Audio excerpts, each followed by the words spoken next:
right, I think we should be live now. So Yeah, excellent. Nice one. Let's get it done. sorry for the slight technical issues. Yeah, if everybody can hear us, just let us know. Yeah. There we go. Yeah, I got the stream. Yeah, we made it. We made it. Woo! Okay. So we'll just try our best, but do just let us know if we're having any technical difficulties, and we'll try and fix them. We'll just stick a break up, and yeah. So just let us know, basically. Of course, yeah. Nice one. Yeah, Gary says he can hear us all good. Oh, that's good. Good to know. Nice one. Excellent. Excellent. Right, guys. Well, thanks for checking in. We're going to be running through our first week of our new course, Fit Body, Fit Mind, and we're going to be looking at some of the other stuff that goes alongside fitness and taking care of yourself in terms of mental well-being, as well as keeping your body nice and fit, which we do plenty of as well. So today we're looking at the benefits of sleep and the benefits of exercise on your mental health. We're touching a little bit on stress, anxiety, and a little bit of depression. Yeah.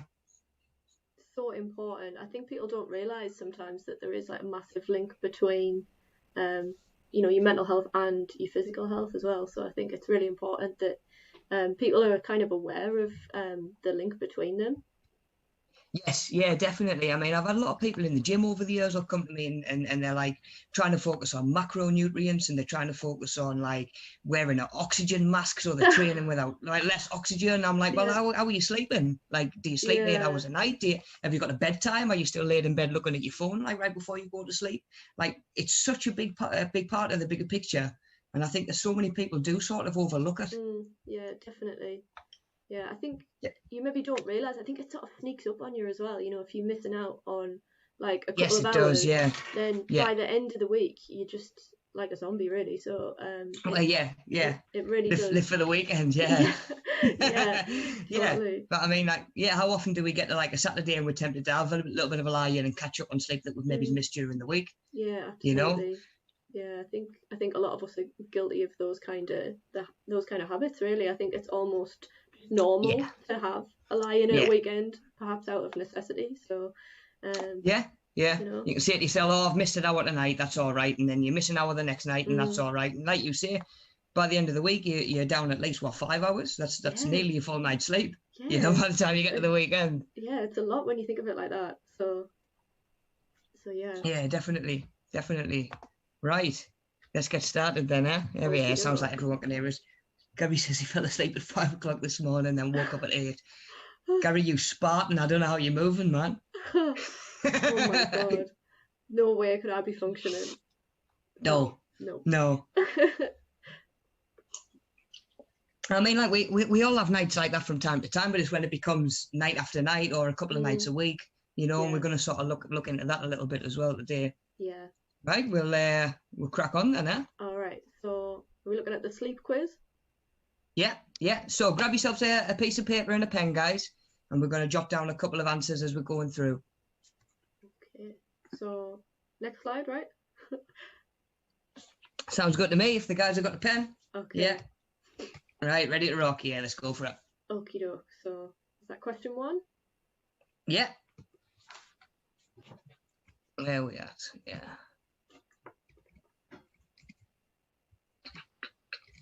So, question 1, we've got, how many times a day is your body programmed to feel sleepy? So we've got 1, 2, 3, or 4. Yeah, so what we're going to do, we'll just write them all down, and then when we reach the end, I think there's 13 questions, we'll come back and we'll work through all the answers, yeah? So if you just stick one down for now, guys, have a guess. I really wouldn't know the answers to this. I feel like I'm going to try and do this sleep quiz as well. I'm going to get a piece of it. Oh, you're going to have to. Yeah, you're going to have to. Well, Daniel did it last time, so you've got to beat Daniel. Oh, I should have watched it. I should have, thought it up. You've not done your homework? No. Yeah. All right. Yeah, Daniel did it before. Okay, I'm going to go. Okay. Right, are we ready for question 2? You are, yeah. Okay, there we go. So, question number 2. Which group needs up to 13 hours of sleep a night, ideally? So we've got preschoolers, school-age children, adolescents, and adults. Yeah, so say preschoolers say up to what 3, 4. School age children will say up to sort of 12, 13, adolescents, teenagers, and then adults from 16, 18 upwards. To be honest, I feel like I would be happy with 13 hours of sleep a night. But Gotta say, yeah, it's definitely me some days. I know. Yeah. Honestly, it gets to just like a point in the evening where literally I'll just be completely zonked out, no matter what is happening. Like I've had like friends around, or I've been at other people's houses and things where it's just gotten to say, I don't know, 12 o'clock, and then I'm just out, and then I wake up like It's 2 just hours like, yeah, later. I'm ready for bed. Just my body just starts to go. It starts to get tired at about 11:30, and then this is like, if you've got people around and that, and everybody's chatting and things, and honestly, You don't want to have to ask them to leave. Yeah. it does not matter. Like, I'm yes. just asleep. Sorry guys, yeah, I'm shutting down. You're gonna have to go home. No, pretty much. Like people have like put films on and been like, right, oh yeah, let's watch this great film, and then I wake up at the end, and I'm like, oh no, not again. It just happens all the time. Yeah. I'm bad for that recently. Yeah. Yeah, really bad. Right. Okay. Question 3. Have we all got an answer for that one? Yeah. Cool. So question 3. We've got true or false. Adults need less sleep as they grow older.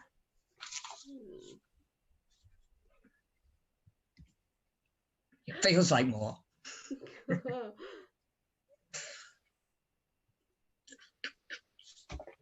Just checking through the chat 2 seconds as well while the guys can seek their answers down. Yeah, I think everyone can hear us all right. Yeah, I think everyone's all good. This one. Yeah, just give us a shout, guys, if you've got any problems, or if we're going too fast or anything. Yeah. If we're blasting through them, yeah, let us know. Or if you've got questions or anything, then we'll try and chip in. But we'll probably go over those in the answers, right? So. Yeah, we will do. Yeah. But like I say, if there's ever anything you've got that you want to ask, just chuck it in the chat, and we'll even if we can't get to it there, and then we'll get back round to it. Yep. 100%. Okay. Cool. So. You want question 4? Yeah, question 4. Okay. Let's go for it. So another true or false. About half your hours are spent dreaming. What do we reckon? It's weird because I mean, like you wake up and sometimes you may think you've had no dreams at all night. Yeah. When really it's just a case of when they've happened and how well you can recall them. Yeah, definitely. And I think some people I know like dream all the time, like just every night they seem to dream. But some people I know just say, oh, I never have dreams, or if I do, it's just like, oh, I dreamt I went downstairs and then I hadn't gone downstairs. Just stuff like that. Imagination running crazy. Yeah. Went downstairs. Yeah. I know. Like, do you tend to have like really wild dreams, or do you have more sort of regular dreams? One of them where I'll sort of like, I'll wake up and I'll feel like I can remember stuff quite vividly, but then the more I try and remember it, the less I can remember. Yeah. And then by the time I've been awake like an hour or so, it's just gone. It's just gone. Yeah. Yeah. You've got to try really hard to like remember them. I think they've got to be quite, I don't know. Maybe if you like talk about them, if you tell somebody else about them, sometimes like but straight away, then I think I'm more likely to remember them. But yeah, definitely. I mean, that's an actual occupation, kind of breaking down dreams, isn't it? A dream analyst. Oh yeah. It's surprising what can sort of manifest in your subconscious and only sort of come to the surface. Yeah. When you are asleep, Yeah, I think there's sort of people describe them as like anxiety dreams and things, don't they? Where say if you've got a responsibility that you feel like you can't fulfill and things like that. Or you're trying to do things in your dreams and it's just not possible and stuff like that. Yeah. Weird stuff. Yeah. And sometimes it can go the other way and it can help with problem solving. If you've got something that you need to fix and you can't for the love of you figure it out while you're awake, sometimes something will just click in your mind while you're asleep. Yeah. Have you ever wake up and think, do you know what? I'll try that. I'll try that instead. Well, actually, me and Scott in like my band and stuff, it's like sometimes when we dream we have like ideas and then you wake up and you're like, I have to write that down, or whatever. Like it could be like not related to the dream as well. It just makes you think of something else that you have to write down, either like an idea for a song or like a melody, or maybe like, you know, if I've got an idea for a drawing or a painting or something like that. And it doesn't have to be exactly what happened in the dream. It's just that it makes you think of something and you're like, oh, that's a good idea. Yeah, then, just like some things have shifted around a little bit. Yeah. But I know Scott's done things where he's gotten up in the middle of the night and stuff and just been like, I have to write these lyrics down. And then he's looked at them and they're just gibberish. He's like, I can't believe I woke up for them. Yeah. Like, should have just stayed asleep. Yeah, it'll be like a really terrible rhyme. It'll just be like, I don't know, like, I have got a pair of shoes and I don't know whose they are or something. It'll just be like something terrible that he's like, just like, Scott, go back to bed. Go back to bed. But he thinks that they're amazing at 2 a.m. Oh, you do. I mean, with all of that ideas, what we think's amazing an idea at 2 o'clock in the morning. Oh yeah. Tends not to be. Yeah. No. Right, guys, let's go question 5 then. Now. There we go. There we go. So, speaking of nightmares, which of the following is the most common cause of nightmares? So we've got eating before bed, excessive alcohol consumption, stress and anxiety, or illness with a fever. That's really tough. I feel like all of those could definitely cause nightmares. Probably to a degree. They're definitely all going to interfere with your sleep, 100%. But yeah, the most common cause of nightmares. Yeah.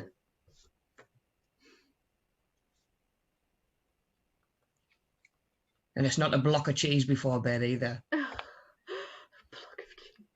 Do you ever hear that one? Like, no cheese before bed, you'll have nightmares. Yeah, I wonder where that came from. Like, someone didn't want to share cheese, obviously.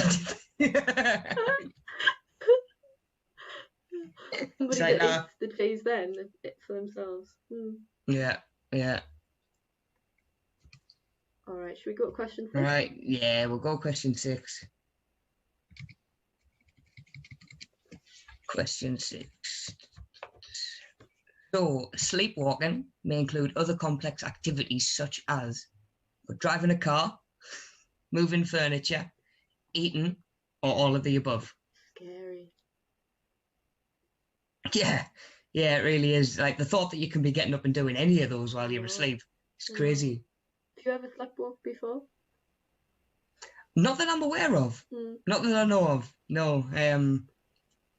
According to my missus, I'll talk in my sleep and I'll chunter away to myself in my sleep. All kind of nonsense, so no different to being awake, really. But yeah, I don't think I've ever really been one for sleepwalking.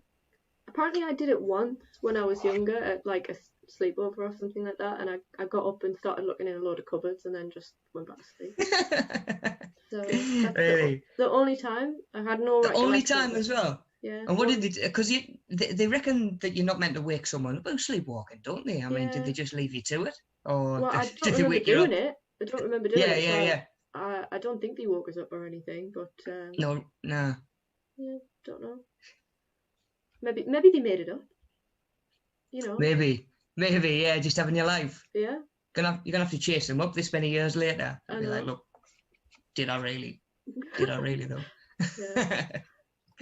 I feel like I should. Hey guys. I feel like I should open this to the chat. Like, I want to know if anybody's walked before or. Yeah, definitely. I don't know what the correct past tense is for sleepwalking.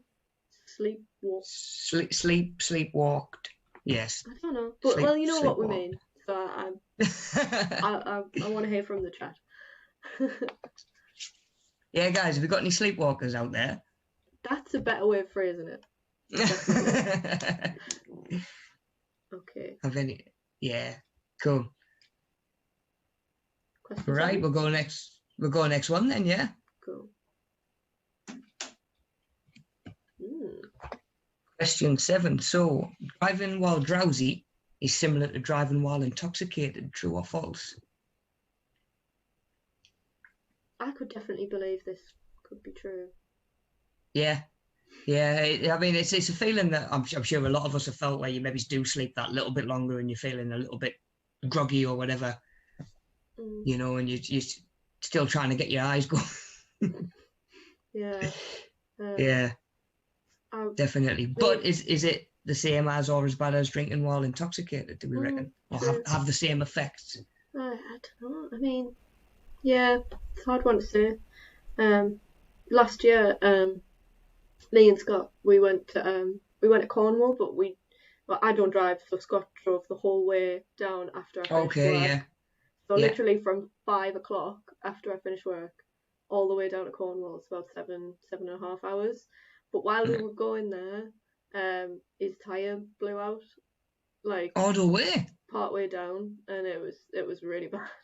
But Oh, that's rough. to be fair, I was falling asleep at that point. I promised him I would stay awake the whole time to help him, stay alert and stuff. And I Yeah, was falling yeah. asleep, but at that point I was awake again. Oh my god, it was so scary. It was probably about 1 or 2 in the morning or something like that had happened. I think we were on the M5 near Glastonbury, and Oh dear. so we were just stood on the hard shoulder while there's like lorries going past, and in the Yeah. pitch black, Ah, yeah. Oh, desperately scary. thinking, Yeah, what on earth are we going to do? And neither of us knew how to change a tyre, and certainly not in the dark. So yeah. we had to phone people and get. But the worst thing is they put our spare tyre on, but it was like a safety tyre, and you can only Yes. drive Yeah. maximum 50 miles an hour. So we were just looking at the sat nav, and the time was just going up and up and up. Up and up and up, yeah. Yeah. At least you're moving though. At least you're Yeah. moving. It took us nearly 12 hours to get there. So Oh dear. that was rough. Oh dear. So I can definitely believe that, driving while tired is awful. Scott was really suffering by the end, but he did really well. Yeah. So Yeah. And a tyre going bang will interfere with any naps you might be trying to have. true. We've learned. Yeah, we've learned. Cool. We'll go question 8 then, eh? Yep. Ooh, there we go. There we go. So, question 8. So, kind of touched on it. If you fall a few hours behind in the amount of sleep your body needs, you can never make it up again. True or false?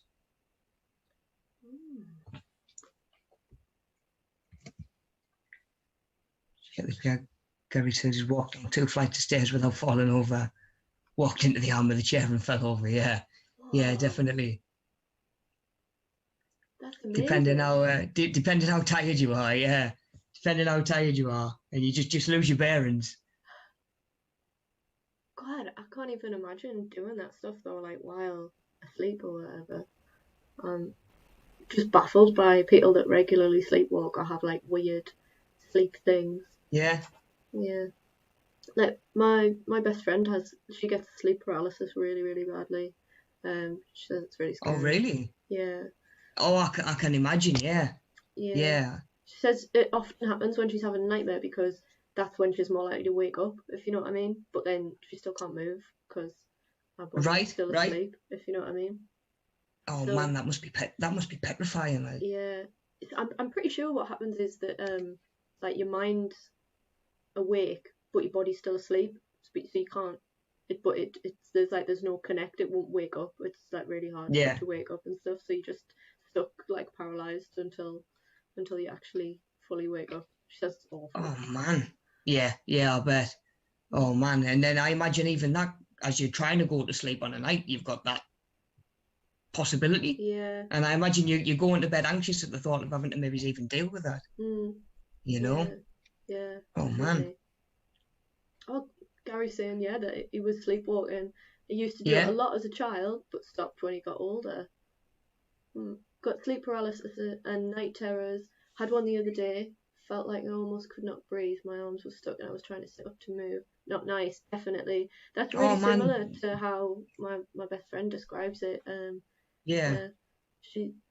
I'm pretty sure she managed to talk to me one time though, when I was staying at hers, and she was like, "Help!" She was just saying "help," and it was like awful because you don't know what to do. You don't know whether to try and wake them up or what. So, I wouldn't know what to do in that situation. Definitely not. Yeah, scary stuff. But yeah, awful. Really is. You can see how sleep can massively affect your waking life as well, though. Definitely, with those kinds of things as well. Going to have a massive effect on stuff. you know. Well, it's like your day-to-day life. I mean, it's your mood, it's your energy levels to get up and exercise. You know, if you know yourself, like how much harder everything feels when you're feeling knackered and tired and run down. It's like you're not going to stand there and cook your healthy meals. You're not going to stand there and do your meal prep or get yourself up and go to the gym or something like that. Or it's going to be that much harder. Definitely. You know, and like I say, it's sometimes it's like a bit of a balancing act. And there's some people that are staying awake from midnight till 2 a.m, looking on Pinterest and looking at healthy recipes. It's like, just go to sleep. Just go to sleep. That'll do you so much more good, you know? Yeah, it's funny when you say it like that. Like, yeah. We will prioritise so much over sleep and then spend all day complaining that being tired is the thing that's stopping us doing it. Yeah. God. Yeah, definitely. Just another note from Gary on sleep paralysis. He says that your eyes are open and you're trying to ask for help, but you can't open your mouth. I agree. Oh man, so you can't even speak. Just awful. Really, really scary stuff. Yeah. Do they have any sort of treatments for this? I don't know. Like for that sort of thing or not? I really don't know. I'll have to ask my friend. Actually. Yeah. That's what I'd look into. Yeah. They might be able to give us a bit of an insight as well. Yeah. Yeah. Shall we go question 9? Yep. Yeah? Yes. Okay, question 9. Oh, question 9. So which of the following can result from not getting enough sleep? Oh. So we've got diarrhea, blurred vision, low-grade fever, and all of the above.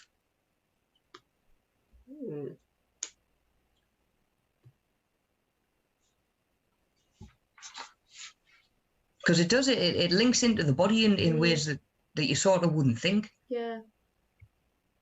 You know, because like, not least of all when you're asleep, when your body's doing its repairing, you know, and taking care of itself and repairing broken down cells. You know, you can feel the difference if you go to the gym and put a hard session in. If you come home and get 8 hours sleep, as opposed to coming home and getting 4 hours sleep, you're going to feel the difference in your recovery the next day. Definitely. But I mean, even if you're not training, just that chance for your body to reset, for your brain to reset, reorganize things, refresh itself a little bit. And if you're getting like broken sleep through the night or not enough sleep and not as much as your body would like, you know, that's going to have a knock-on effect as well. I'm just saying what Gary's put there. No treatment like magic pills. Just talking to people. Oh, okay, so it's more likely to be sort of underlying stress and stuff like that then. That sort of comes back to what we were saying before about sleep and sort of things coming to the surface that we might sort of try and repress through the day or not even realise or bury in the subconscious a little bit. And you find that so many things like that come back to underlying stresses and stuff, you know, which is obviously why talking and mental health is so important. Absolutely. I think just everything in your body is linked, you know. I think that sometimes people think that like somehow that your mind isn't your body, if you know what I mean, but it's your brain, it's part of you. It's so important that they're all kept in check, you know. So I think that they all feed into each other. You know, if you're worried, you're not going to sleep well. If you're not sleeping well, it's going to affect your body. And if you're not feeling healthy, that's going to affect your mental health. And it's like a big vicious cycle, really. So, it really is, and it's so hard to break once you get into it as well. Yeah, you know, but being able to acknowledge and identify it as a cycle is one of the first steps, you know, and then you're picking out little things that you can improve on. Definitely. Yeah. Hi guys, I'm interested to see what people think for that one when we come back round. Actually, question 9. We go question 10. Yep, question 10. Question 10. Okay, so true or false? Not getting enough sleep can lead to weight gain.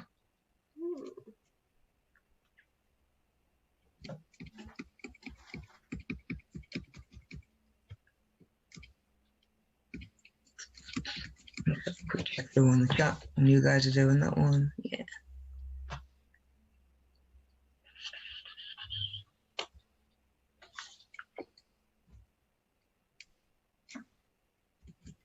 I've actually recommended to people before when I've been working with them in the gym or whatever about keeping like a sleep journal. You know, even just, I mean, a lot of Fitbits and watches and stuff like that do it these days, or give you a rough idea when you've fallen asleep based on like how your heart rate's dropped and when you've woke up again. But they can be quite handy to just sort of like sleep and a dream journal. Yeah. You know, just to sort of keep track. And then you can sort of look back and you can say, okay, so maybe it's at the time you don't realize it, but looking back, you can spot a pattern and you think, okay, Tuesday I didn't sleep well, and I was in a crap mood all the next day. Yeah. Thursday I didn't sleep well and I was in a bad mood all the next day. So then you look at those days and think that things that you've maybe, the way you've interpreted things on that day, you can look at them again thinking, oh, at least my night's sleep and my mental state was compromised a little bit. Yeah, that's a really good idea.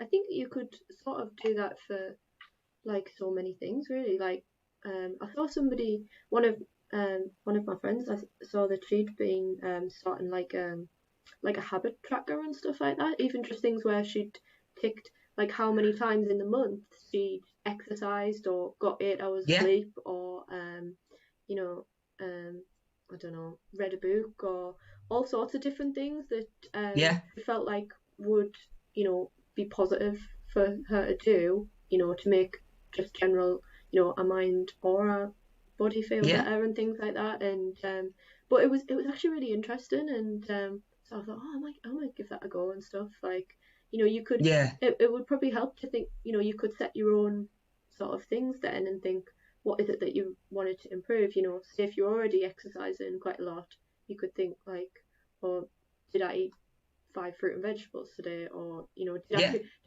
I cook myself a meal?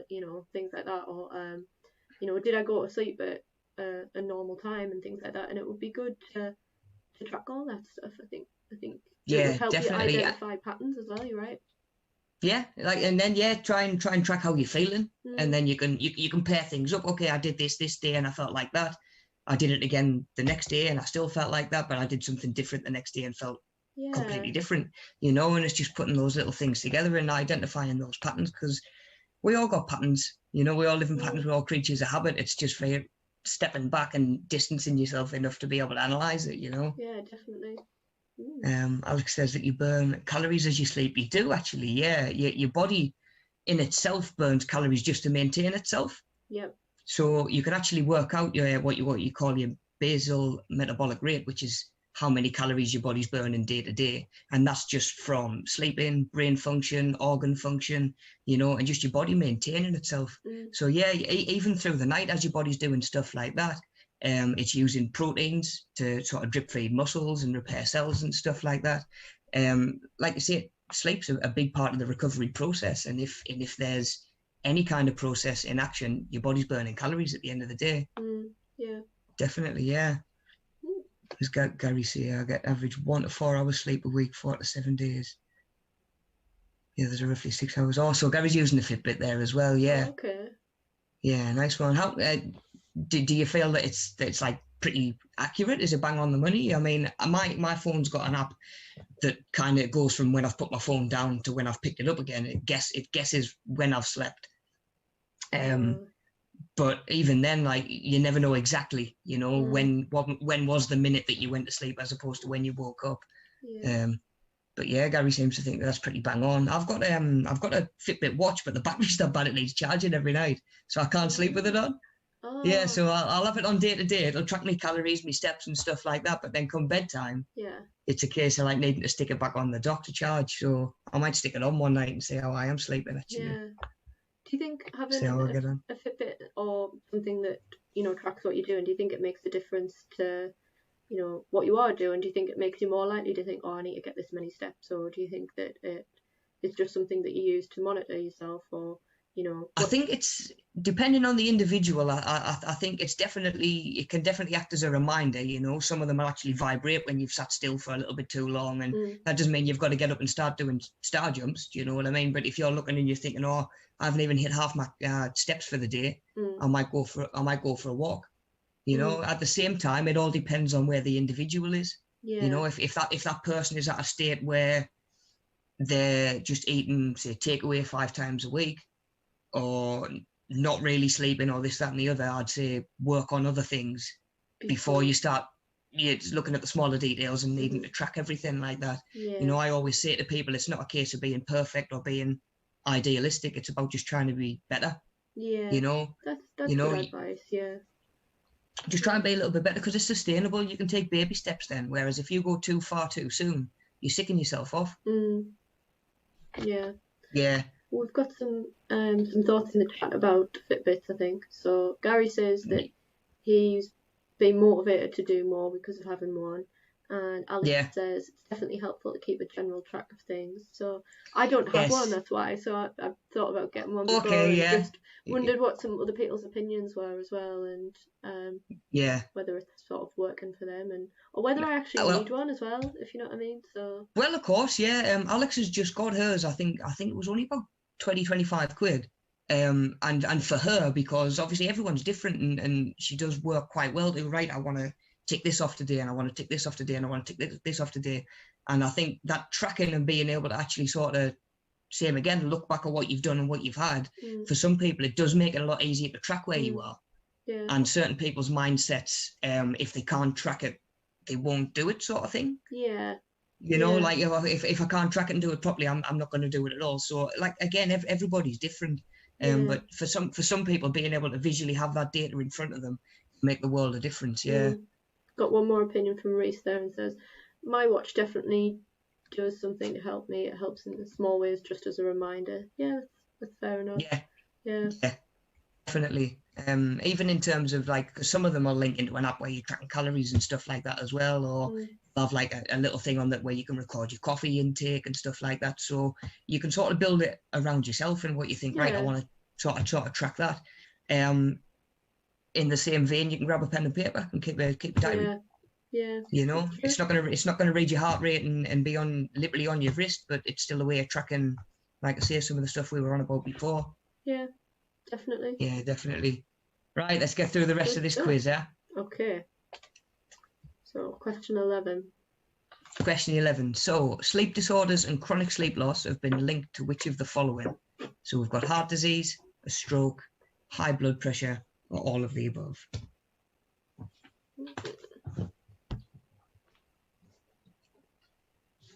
Because like I say, for some people, a poor night's sleep or saying that you're not sleeping very well is a couple of nights where you maybe haven't got off as soon as you'd like, or you've woke up a little bit earlier.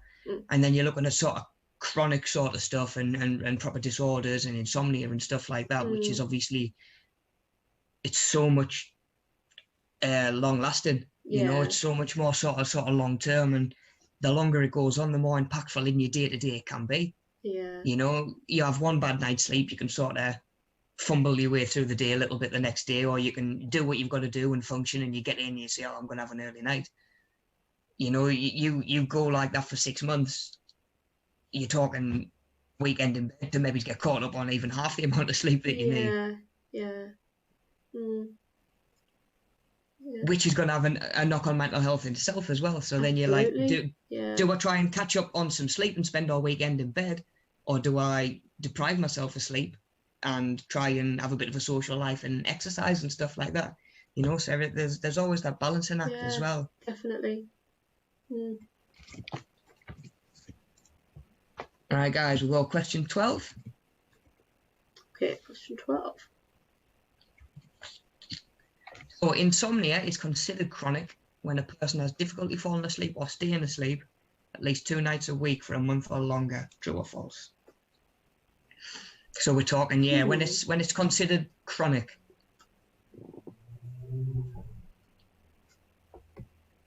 Because it's different for everybody. Again, you know, I find there's some nights, like I've very rarely struggled to get to sleep.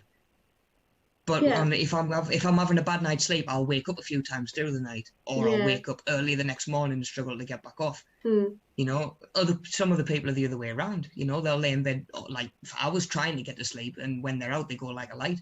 Yeah. I think it really varies. To be honest, I don't really have many problems with sleep. I'm quite lucky. Like I was saying before, it gets to a point where I think my body just thinks sleep is the priority over everything. Just go to sleep now. And I think, but to be honest, I think I do suffer if I don't get enough sleep. I think, but I'm quite a heavy sleeper. You know, Scott snores all the time, so and I can sit through that. So no problems there. So I'm quite lucky, really. But you know, I do know people that have a lot of trouble. You know, and it really affects them. Yeah. Do you find that you get sort of consistent sleep as well? Because that can make a big difference. I mean, like, I know they say ideally try and get 8 hours, but for some people, like, you might get 8 hours one night and then 6 the next, and then you're up to 9 or 10, Yeah. and then you maybe back down to 6 or 7 again the next day, and that throws your body off a little bit. I don't think I do get that consistent amount of sleep, if you know what I mean. I think mine could be a lot more consistent. I think I'm probably one of those people that prioritizes doing something over getting the right amount of sleep if I have to, and thinking, oh, I'll try and catch up then. And yeah, of course. You know, but I think, to be honest, I think I would benefit from having a more regular sleep pattern and just going to bed at the same time and waking up at the same time. Wake up at the same time, yeah. Now, for a lot of people who work shifts these days, that's not even possible. You know, some people do like a morning shift one week and then a back shift or a night shift the week after. You know, and that's. I bet that. I did it myself at one point. Really? Yeah, you know, I was working in the factory and I was doing 6 in the morning till 2 in the afternoon one week. So you're talking up at 4:30 to leave at 5 to get through to Sunderland from where I was coming from, or the next week you'd be doing 2 till midnight, like 2 in the afternoon till midnight. God. So like so like one week you're doing like you work earlier on in the day and then you gym and all your socializing afterwards, and then the next week it's all flipped on its head. Wow. You know, so you're doing it backwards. Yeah, it really does throw you off, and that was one of the hardest things I sort of struggled with and tried to get into any kind of habit with. Was sort of like when I was sleeping, and certainly at the time when I was exercising and training and stuff like that. You know, because we all like our routines a little bit, don't we? Yeah. I like a little bit of routine because it's a habit. Yeah, definitely. Yeah, cool. Got some thoughts in the chat, I think. So Reese says, I read an interesting fact a while ago that alcohol actually keeps you awake, even though most people actually refer to it as giving you a better night's sleep. That's interesting. I'd never heard that. Yeah, I think that's probably true.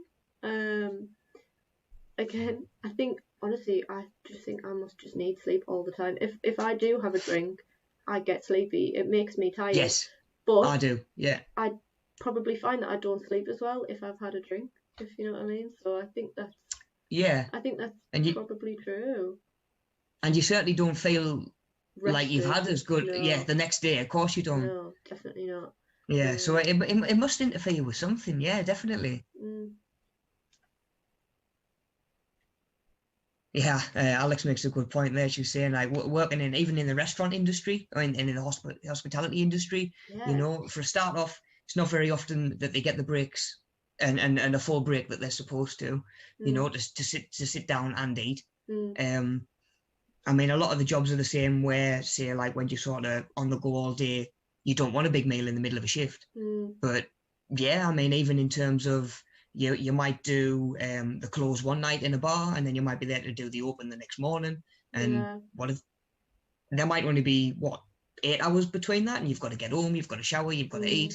You might get 5 hours sleep, you know, and then like I say, that has a knock-on effect for the rest of the week. So I mean, I know we can't all have routine and sort of like life nowadays doesn't allow for, right, this is bedtime, this is get up time all the time, you know, but trying to get a bit of a balance in there and a bit of consistency where you can make a big difference. Definitely. Yeah. Right, I think we're last question now, yeah. Okay. I think we're last question. 13, then. Yeah, question 13. So sleep apnea is characterized by pauses in breathing while you sleep. So these pauses can occur how many times per hour? So 5 times an hour, 10 times an hour, 20 times an hour, or 30 times or more. I would have thought it would have depended on the case, really, but... Well, it will from person to person. Will change how they feel the effects of it. But in terms of it being recorded and sort of observed and what's sort of the most that's possible, Okay. But yeah, it's a bit of a strange one, sleep apnea. It's I feel like it's one of those things that a lot of people might have heard of, or something that you've been familiar with or come across. It's actually sort of like the restriction or the collapse of an airway while you're trying to sleep. So you are technically not breathing briefly, Scary. which is quite insane. And you can live your life with that. And if you're living by yourself, you might never know. God, yeah. Yeah, you're right. It's not like that sort of sleep paralysis, and obviously not saying that it's any worse or anything like that, but it's totally different to sleep paralysis where you wake up and you're conscious. You might be thinking to yourself the next day, oh, that was a rough night's sleep, but at least you know why. If Yeah. you've got this going on and you don't even know about it and there's no one there to say to you, look, like, you should go to get this checked out, or I noticed this last night, you might just be thinking to yourself, like, I just can't get a good night's sleep for love nor money, and you can't figure out why. So it's always worth going to speak to somebody about, definitely, even if you're not 100% sure. Yeah.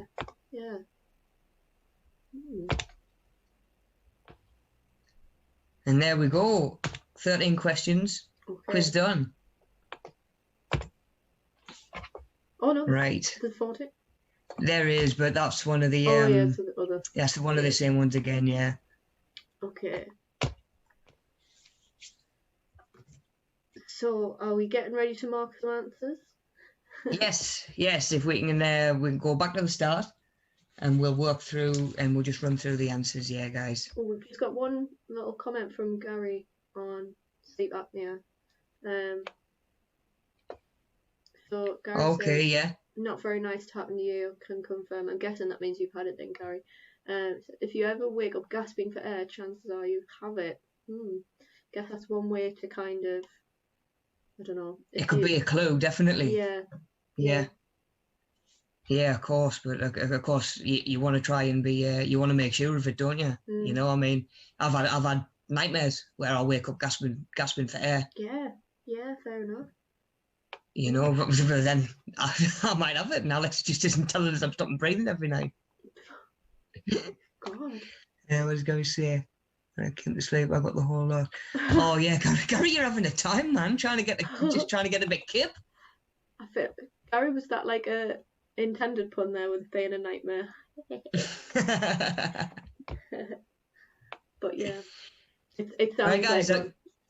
Yeah, it really does. Right, guys, are we ready to start working through then? Yeah. All right. Got pen and paper. Did you write any down for these, Ella, or not? Yeah, I did. Yeah, I'm gonna. You write them down in the end. Yeah. All right, cool. Cool, right. There we go. Right. So, first question: how many times a day is your body programmed to feel sleepy? What do we think? I don't know if anyone wants to suggest things in the chat, but chuck one in the chat if you want. If not, we'll work through them. What did you get, Ella? I put 4. 4. I think that's just some people. Yeah, that's just some people. But I guess that's just me. I get really sleepy. Yeah, I have had days like that. But it's actually 2. Okay. So it's B. So yeah, 2 times a day we're actually sort of naturally programmed to feel a little bit of a lull and start to sort of wind down. Naturally, you've got between sort of midnight and 7 o'clock in the morning where a lot of us are going to feel tired, and a lot of us are going to be doing most of our sleeping. And then for a lot of people, it'll be somewhere between sort of 1 and 4 in the afternoon. When you get to that point where you're like, I'm making a coffee. I'm going to go make a coffee, or you'll end up going for like a snack or something like that. That might just give you a little bit of a boost to get you through the rest of the day. I mean, you even think some countries have siestas. Yeah. Where they will, and it is just part of their culture to go home and have a little snooze in the middle of the day. Yeah, fair enough. They've got it right. They've got it right, if you ask me. Definitely. So yeah, B for that one, guys. 2 times a day, we're naturally sort of programmed to feel sleepy.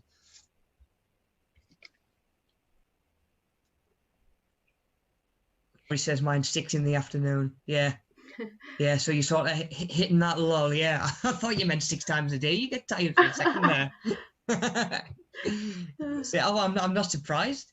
I'm not very surprised, Gary, the way things are going, man. But yeah, then 8 o'clock, your body's sort of coming over it, and you're wide awake again. Yeah, that sounds about right. And then midnight, you lay there struggling to get to sleep. Yeah, sounds about right. Right, guys, we'll go question 2. I can't even remember what all the questions were. I literally just wrote like letters, so I can't remember You've what just. I was about. So we've got which group needs up to 13 hours of sleep per night. So we've got preschoolers, school-age children, adolescents, or adults. I would guess preschoolers, maybe. Yeah, Gary's guessed it in the chat there as well. Preschoolers, yeah. So it sort of varies throughout our life and where we are in our life, sort of how much sleep we could be getting, like ideally. Preschoolers, I mean, you know yourself. I mean, what sort of time does a kid at that age go to bed? 7, 8 o'clock at night? Like, I don't know. I haven't even got kids, but you're talking even there to go from right the way through the night to go to bed that early. You're looking at sort of 12 hours sleep, but it's when they're doing a lot of developing, they're doing a lot of growing, they need it. You know, and a newborn can actually get 18 hours of sleep a day. Wow. Yeah. And then you're looking at sort of school-age children. They would recommend sort of between 10 and 11 hours.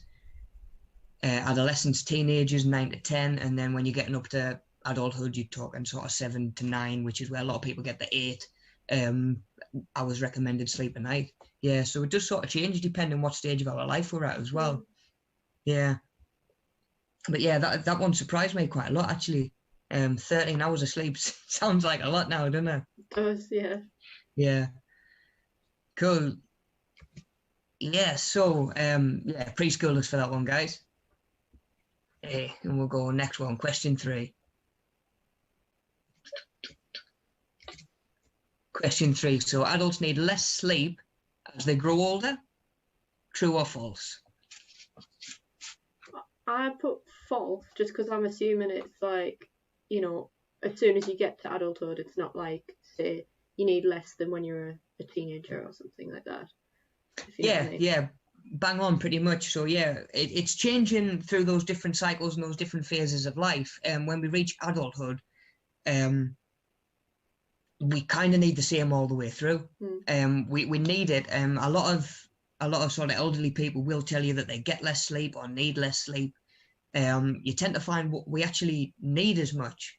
It's just a case of trying to get it. And people that fall within that category are going to have other stuff going on, more sort of broken sleep, more easily disturbed by noise, by light. Some of them have got pains, might be taking medication that interferes with sleep as well.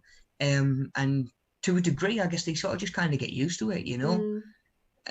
But yeah, ideally, in an ideal world, we do all sort of, once we reach adulthood, need the same sort of sleep. From then on, yeah. So false for that one, guys, yeah. And we'll go question 4. Question 4. So about half your sleeping hours are spent dreaming. Is that a true or false? What do we think? False, I think. That is a true or false, that one, yeah. Yeah, you just put A and B. I just wrote A and B and I can't remember which one was B. Yeah. So half your hours are spent dreaming. So that's false as well. On average, say we're getting 8 hours, we're probably going to get about 2. Yeah, so we're probably going to get about 2 hours of dreaming, and it normally happens towards the end of your sleep. Yeah, I was just going to say, is it when which is why, yeah. Is it when you're in REM that it's more likely to happen? Rapid eye movement. I think it is REM sleep. Yeah, because obviously your sleep itself goes through cycles, doesn't it? Yeah. You're not in deep sleep then, so you're more likely to have some kind of brain activity, really. Yeah, and more likely to remember it as well, especially if it is coming towards the end of your sleep. Yeah. You know, which might be why it hasn't left a distinct sort of trace that you can latch onto, but you'll wake up, you'll remember something about your dream, and then you'll sort of feel it slip away, you know, and becoming a little bit more vague. But yeah, so we're not actually dreaming that much of when we are asleep. For a lot of people, like I say, you might not even realize that you're dreaming, or you might wake up and you think, well, I don't dream at all. Chances are that you do, you're just not recording it and not remembering it. Yeah. But yeah, only about 2 hours that we're asleep we spend dreaming, guys. Gary said lucid dreams are class as well. Oh, Reese has done the same as you. He's just put him B. Yeah. I feel like I should have maybe been more specific. But Gary, do you find that you tend to lucid dream around the same time as you get sleep paralysis? Because my best friend, she has a lot of lucid dreams as well. So I just wonder if there's some kind of link now Oh, between okay. Yeah. sleep paralysis and lucid dreaming. You know, maybe Yeah. if your brain is more awake, then maybe you do have, I don't know, more control over what your dreams are like. But Yeah, like I've always found that side of things, like that's quite fascinating. That like being able to sort of manipulate a dream a little, or at least even just be aware that you're in a dream. You know, yeah. you're talking some Inception stuff now. Yeah. Yeah, I wonder if there is a link at all or anything like that. I wonder if people Yeah. who are more susceptible to one thing are more susceptible to others. I Yeah. wonder if there's patterns of them. Yeah. Gary says, yeah, there actually. Just had a look, like after he's just had a lucid dream, Yeah. and then that Yeah. feeling that sort of paralysis side of things. Yeah. Yeah. Do you know what? I'd have never guessed there'd be a link between those two. Yeah. Yeah, I only know just from knowing somebody who has them really, but it's interesting that somebody else has that too. So yeah, that link. Yeah. Interesting. Right, guys, question 5. Question 5. Which of the following is the most common cause of nightmares? So we've got eating before going to bed, excessive alcohol consumption, stress and anxiety, or illness with a fever. What do we think? What do we think? I know we were saying before that all of them are probably to a degree going to interfere with your sleep. I put C. Yeah. Alex says C. Gary says stress and anxiety. Yeah, nice one, guys. Cool. So stress and anxiety, yeah, is actually going to be the biggest problem of stuff interfering with your sleep. And that sort of links back into what Gary was saying before about talking through those underlying issues with people and trying to get to the root of it. You know, a lot of the stuff, or more often than not, we can be living with conditions or sort of learning to cope with conditions where there is sort of like a deeper underlying cause. Yeah. You know, and sort of, and that is where, again, what Gary's saying, in sort of taking a tablet isn't going to fix that. Even if that tablet gets you to sleep a little bit more, it doesn't do anything to address those underlying issues and the stress and the anxiety, and finding a way to cope with those day to day could be more of a key to figuring out a good night's sleep than a magic pill. Yeah, definitely. Yeah. Cool. Right. Question 6. Sleepwalking may include other complex activities such as driving a car, moving furniture, eating, or all of the above. I put D. All of the above, yeah? Whatever D is. yeah, whatever D is. Yeah, all of the above. Yeah, good shout. Okay. Yeah, so, yeah, all of the above are possible and recorded in people that sleepwalk, you know, and I've never actually witnessed it firsthand. Like I've never actually seen anybody sleepwalk. Again, I don't know what I would do in that position, because I've heard the whole thing about you're not meant to disturb them or wake them up or anything like that. But it's not anything that I've ever come across, and to my knowledge, not anything I've ever done myself. But yeah, all of those there can be possible. Sleepwalking's more likely in a child or someone who's of a younger age, and a lot of people do tend to grow out of it. Yeah. Oh, okay. Yeah. Now, I don't know, when I'm looking at that, I'm thinking in terms of driving a car, I don't know how likely a child would be to get behind a wheel and do something, because it's not something that they would do day to day. Yeah, I don't know if it's linked. Sort of cross their mind to do. Yeah, it's not even like, it's not really a constructed thought process in their mind to be able to go and do that. So whether that's possible or not, I don't know. And to the degrees that you can do when you sleepwalk, are you sort of limited to the sort of stuff you would normally do? Yeah. You know, are you going through patterns of behaviour that's normal, or are you doing are you doing stuff that you wouldn't normally do? You know, it's quite interesting. Checking the chat there. Is there any chance we could put the corresponding letters on the screen after you've read through the list of questions? I may not have heard some again. What I'll do, Reese, once I have once we've got to the end, there's another activity to move on to. So while the guys are working through that, I'll go through and I'll just put all the letters for all the answers, and you can just go back and double check if you need to, man. Right. Oh, and Gary says that you shouldn't wake people that are sleepwalking because it can shock the heart. Yeah, well, I knew it could shock something. I didn't know whether it was the brain, to be honest, like the inability to sort of process where they are and what was going on. But I didn't realise it was sort of like a cardiac heart thing. That is interesting. Frightening, like scary. Yeah, definitely. That really is, yeah. When you think someone somewhere's found out the hard way. Oh God, yeah. When you think about it like that. Wow. Don't know if it's a myth or not. Just always been told off my mum about when I did it. Yeah, I think I would play it safe. Yeah. I think I would definitely play it safe, to be honest. Yeah, definitely. I mean, even if that doesn't happen, you wake someone up and they're surprised, your chance to get a bat. So like, yeah, you crack on, raid the fridge, move the furniture, drive the car. Yeah, fair enough. Right, guys, question 8. If you fall a few hours behind in the amount of sleep your body needs, you can never make it up. True or false? Which one was true? Which one was false? A was true, B was false.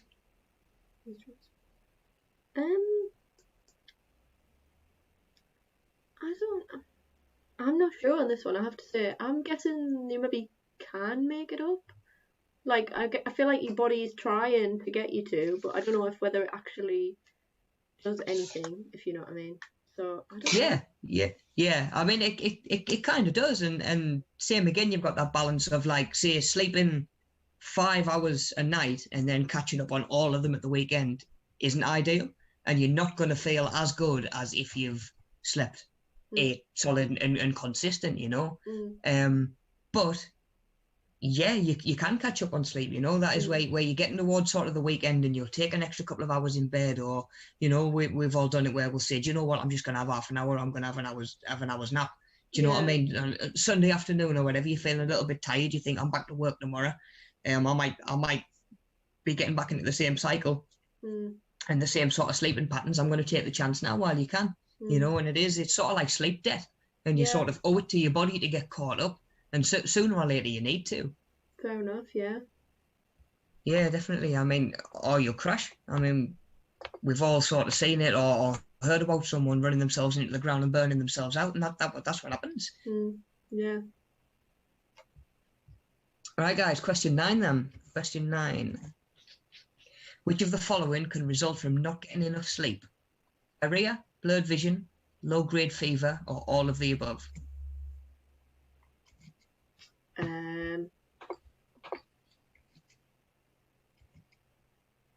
I've got D, I think.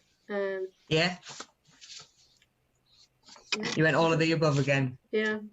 Play it safe. Yeah, play it safe. Yeah. So that one's B.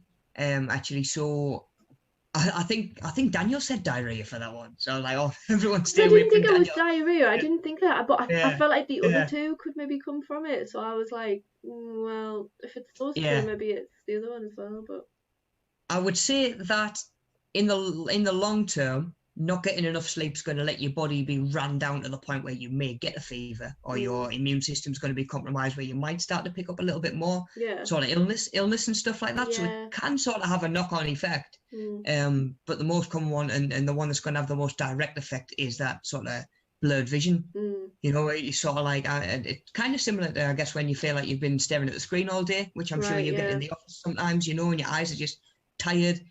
You'll have had days like that. Now, if you imagine you're going home and you're not getting enough sleep as well, your eyes are just gonna sooner or later feel like that all the time. Definitely. You know, you might even have like a couple of bad nights sleep, and you might be driving along and you might think to yourself, do you know what, my vision's not as sharp as it was. You know, and it is, and some of it can even come from just, like I say, when your body's asleep, that's when it's repairing itself. And if you're not sleeping, it's not repairing, pretty much. Yeah, fair enough. Yeah, so I think diarrhea is the least likely that you're going to get from not getting enough sleep. But blurred vision and definitely blurred vision, and like I say, in time it can have a knock-on effect where you're going to Mm. start picking up little illnesses as well. Yeah, Mm. definitely. Okay, question 10. So we've got another true or false one. Not getting enough sleep can lead to weight gain. True or false? Not getting enough sleep. Yeah, I guess it could really. If Yeah, if yeah, you burning the calories while you're asleep, if you're not getting enough of them, then and I guess I think, is it to do with some of the other factors that could accompany not getting enough sleep as well, if you know what I mean. definitely. Yeah, I mean, your metabolism's gonna try and slow down a little bit, and your body function is not going to work as well. So all of a sudden, you're talking about slowing down basic functions like digestion and stuff like that, which can have an effect on appetite. A lot of the effects on sleep when it comes to weight gain comes down to the appetite side of things. What your metabolism's doing. If you're tired, you're more likely to reach for sugary snacks that are going to give you a boost and make you feel better. And then you're going to crash and come down the other side of that. So you're then going to do that again. Yeah. And all of a sudden you've just eaten junk all day, because that's giving you what feels like it's giving you your energy, albeit in quick little bursts. And then you look at it on your food planner or your food tracker or whatever, and you look back and you realize that you've eaten junk all day. Or even worse, you're not tracking it at all and you're not even aware of it. And before you know it, half a stone creeps on, becomes a stone, becomes a stone and a half. And same again, it can be just like, it's a bit of a slippery slope. Yeah. It really is. So yeah, it's not necessarily a case of your body needs to do something while you're asleep that keeps you slim or keeps you burning any more than normal. But like we were saying before, that can affect your energy levels. If you're not getting enough sleep, are you gonna get in from work and then go to the gym? And burn those extra calories, or are you not? And is a couple of pounds going to start to creep on? Yeah. Yeah. Okay, so Alex is just pointing something out in the chat, the fat controller. So basically, it's this idea that there's this person. Have you seen Thomas the Tank Engine? Yeah. Yeah. I mean, not enough for a long time. I'm sure. Yeah. But you've got the fat controller, and your body's got that fat controller inside it as well. And when it comes to eating and sleep and stuff like that, your body comes to expect a certain amount, and when it's not getting it, it's going to try and hold on to what it is getting more, be it especially water intake and stuff like that, and even your body just being able to process where it is and what it needs to do. That can be impaired by sleep as well, So your body knowing, okay, I am getting enough water, I don't need to hold on to all of this. Or your body might just be thinking, I'm not getting enough sleep, I'm struggling, I'm in turmoil, I'm going to hold on to food a little bit more, I'm going to hold on to water a little bit more, just from not being in a state where it's 100% happy. Yeah, so that can have a knock-on as well. But it's funny how something that you think is going to be more emotional and mental when it comes to sleep can have such a big physiological impact. Right, where are we? Question 11, we'll go with that one then.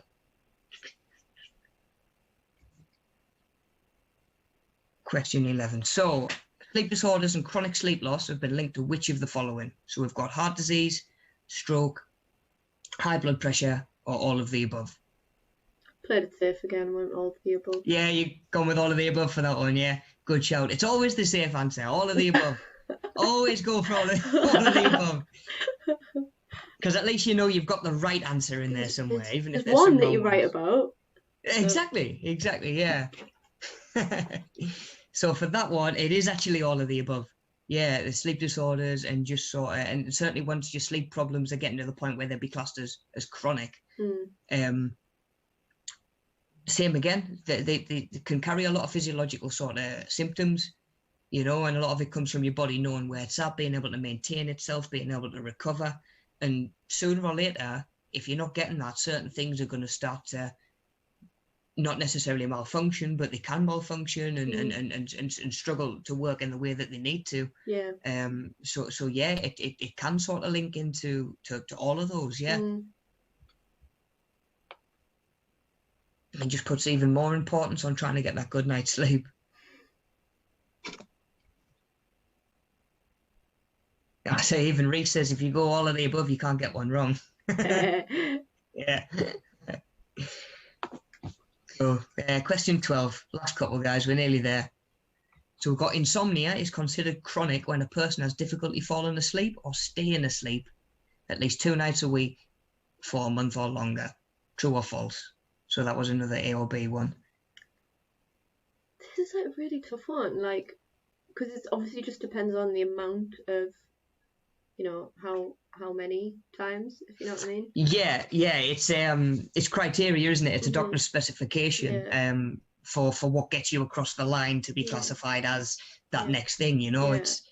There's obviously a little bit more of a sliding scale when it comes to it, you know, sort of like when it comes to sort of your BMI, for all that I sort of say don't focus on your BMI too much. It can be a bit of a good tracker, but you'll go from within a pound, you can go from ideal weight to I'm obese now, and that do you know what I mean? That 1 pound can be enough to put you over, you know. So you could only be a pound heavier, you know. But like you say, there is a sliding scale. It's not always as black and white. But yeah, this one it is. This one's actually false. It's 3 nights a week. It has to be classed as chronic. So you're right in what you're saying. It is just that specification of okay, so I'm not sleeping well 2 nights a week, and I've just got like insomnia or sleeping problems. Now all of a sudden I'm not getting that 3rd night's sleep. Now I'm chronic. You know, and obviously 3 nights a week, you're knocking on 50% of your sleeps at that point. So in terms of percentage, it is a bigger percentage. So that might definitely be enough to present a bigger problem. But yeah, it needs to be three nights a week to be chronic, or it's classed as acute. Actually, if it's just say a couple of nights or for a couple of weeks or whatever. But once it goes past that, they'll start sort of treating it and looking at it as chronic and trying to deal with it that way. See. So yeah, and then you know, there's some people might be sat watching this or end up sitting watching this thinking that's me, and I don't even class myself as having insomnia. I just thought that I don't sleep well. Do you know what I mean? I might look and go, well, hang on a second, I don't sleep well 3 nights a week, and that's been going on for whoever knows how long. God, you know, same again. It is sometimes just that little bit of a step back and just sort of looking at things in a different perspective. So yeah, false for that one, guys. And then our last one, question 13. Sleep apnea is characterized by pauses in breathing while you sleep. These pauses can occur how many times per hour? So we've got up to 5 times, up to 10 times, up to 20 times, or 30 times or more. I might just wait and see what Gary puts, since he seems to be the expert on on all sleep things, but especially this one. If it's anything, I did have D, but Gary's put that one. Alex has got that one. 30 times or more. That's per hour. So that's every 2 minutes. If you think about it that way, that's every 2 minutes you're stopping breathing. God. And then like I say, you're waking up and you're thinking to yourself, I haven't had a good night's sleep, and you might not even know that that's happening. Scary. It really is, yeah. But of course, being aware of it's one of the first ways that we come to deal with things, you know, and sort of address things. Definitely.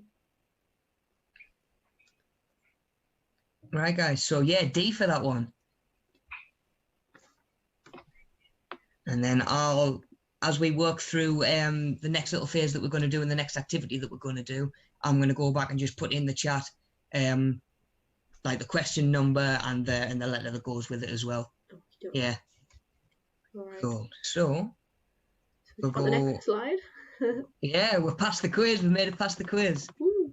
Okay. By all means, guys, stick in the chat. Let me know how many you got. If there's any that you missed, of course, wait until I've put the letters in, and then let us know how you got. You know, Gary's on the ball. Gary's on the ball. 13, yeah, clean house. Gary can take this session next time if he wants. You'll be on chat with Gary next time. Yeah. Yeah, if I But make it back to another session after second listen. Anyway, we're so far so good. Fingers crossed.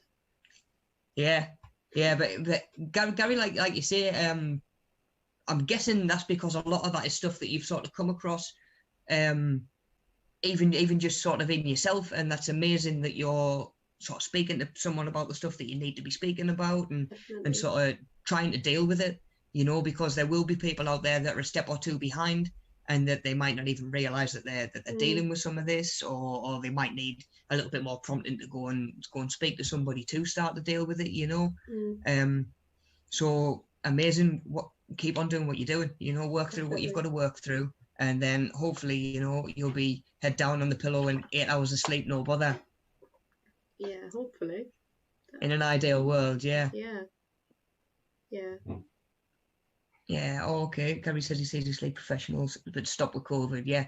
So hopefully, as things sort of gravitate back towards a newer sort of normal, whatever that's going to look like, hopefully they'll be able to find a way to still do what they do as well, because that sort of thing's really important to be able to still sort of provide. Yeah. Absolutely. Yeah, definitely. And I mean, you sort of find that a lot of stuff shut down through COVID, and a lot of those mental health sort of support services have changed, or maybe it's changed to a format that not everybody loves, or needed to even just take a bit of a hiatus while they figure out how they're going to do what they need to do in the way that they need to do it, which is why I absolutely love the staying connected sessions that we've done and stuff like that. And it's just sort of kept everybody together a little bit.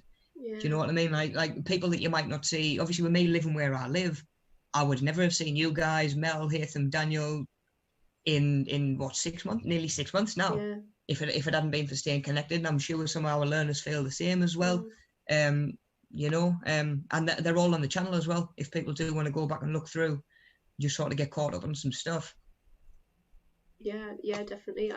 Most of our videos are on the channel and stuff, so there's plenty of content if you want to check out some of the stuff, whether that's something really casual like staying connected.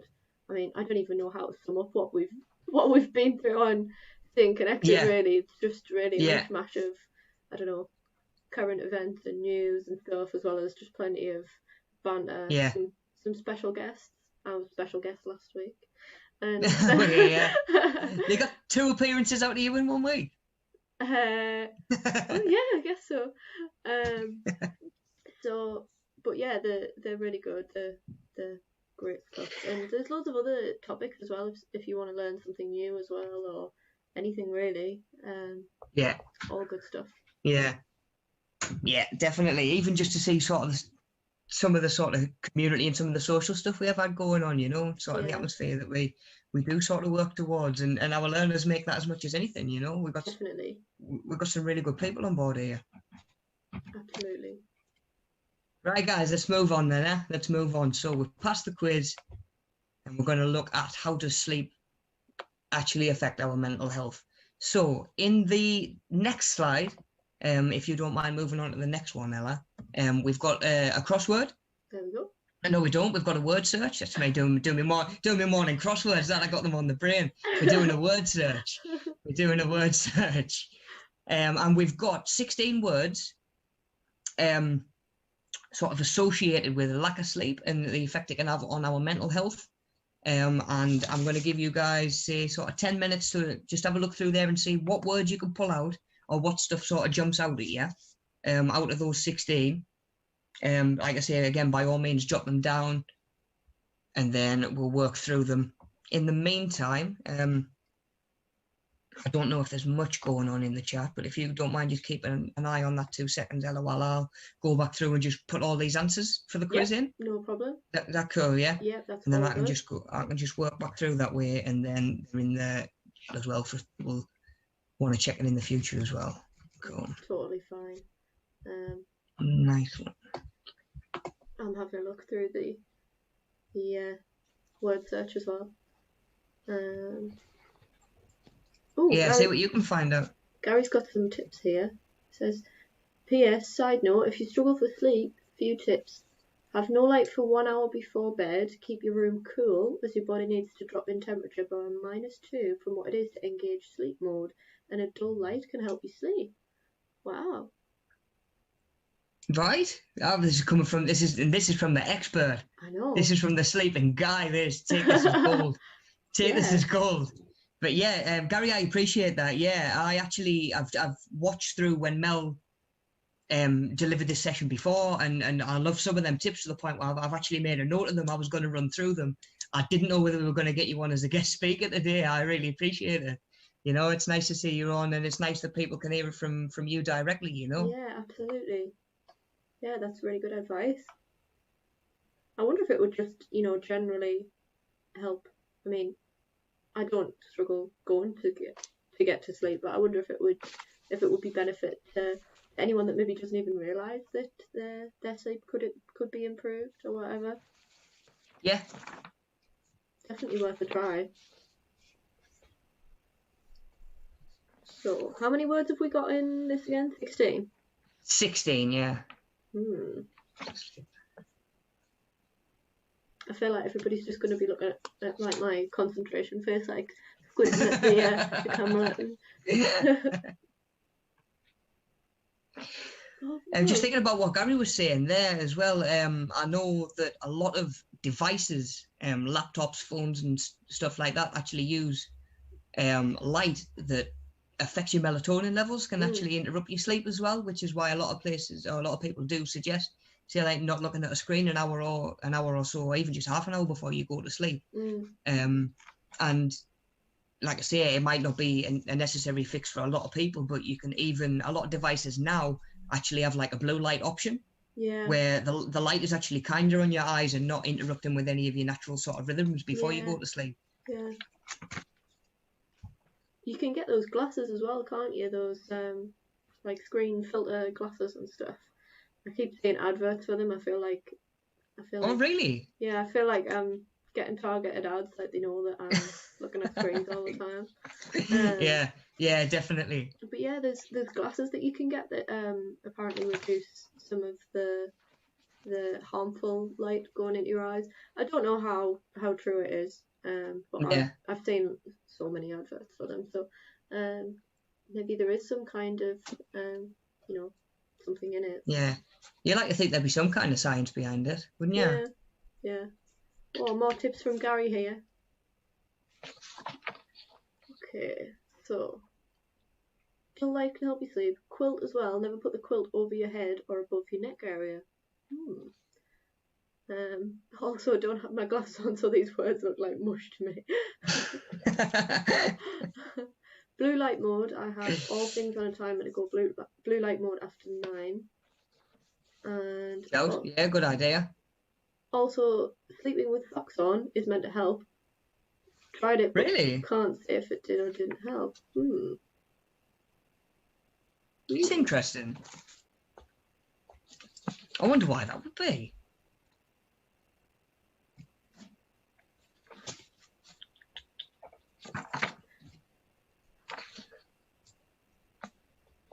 Oh, is that? Oh, Gary says that the glasses do work as well. Really? That's interesting.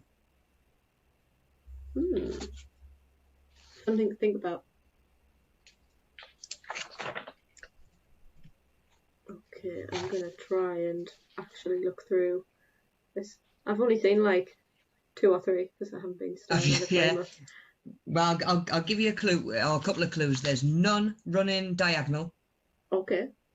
And there's none running backwards, like back over on themselves. All right. Yeah. Give it another few minutes. I'll bang these answers in the chat, and then we'll start having a look through. Okay.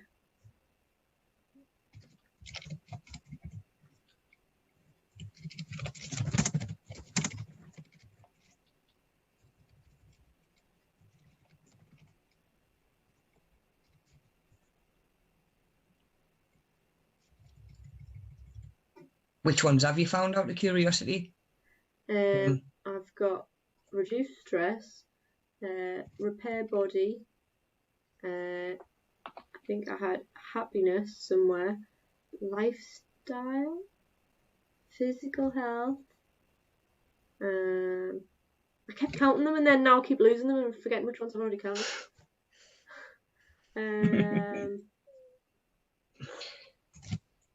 What is it? Reduce depression. Have I said prevent acne? Okay, yeah. So that gives Is the that guys one? 2 that they're looking for at Oh, least. is it? No, hang on. Prevent cancer. Okay. Yes, it is, yeah.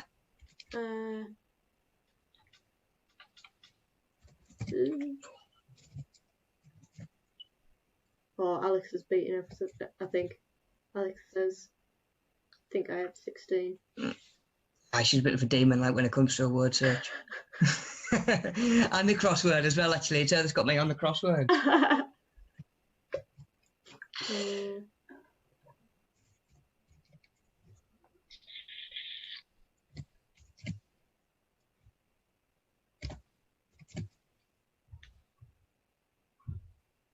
More energy.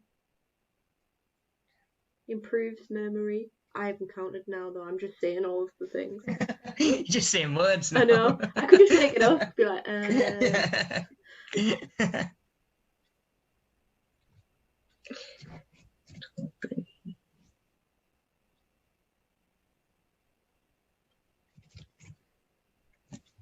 Right, I think I've got the answers in there. What's that? Have I said environment? You what, sorry? I think environment's in there. Is that? Yeah, environment is in there.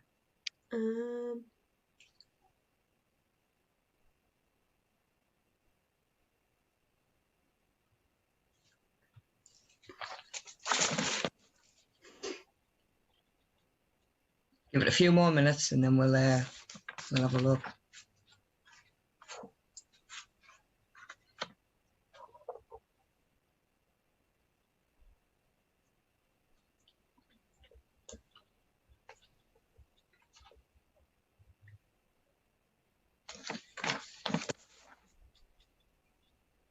Is that smarter? Yeah, yeah.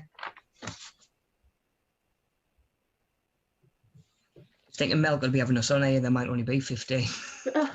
We were looking for the extra one. No, I think there's 16 in there. I've totally lost count. So.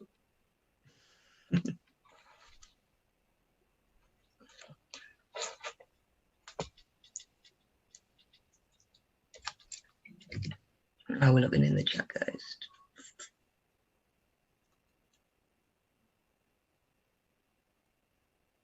Okay, I just seen Sue's put in the chat. Can't see the screen when they're crosswords, word search, etc. Okay, cool. Thanks for being here, you know. Chip in what you can and when you can. Hopefully there'll be a couple of little bits that you can still take away from it.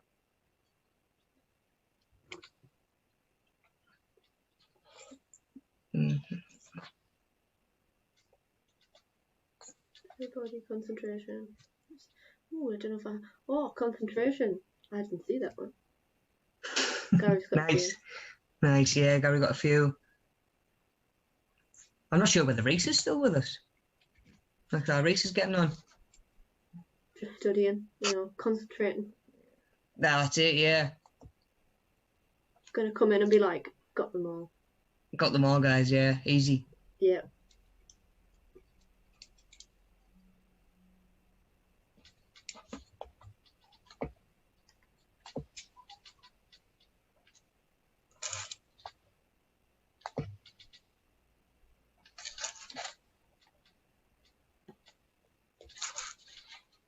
Reese is here. Reese is in the house. Yeah.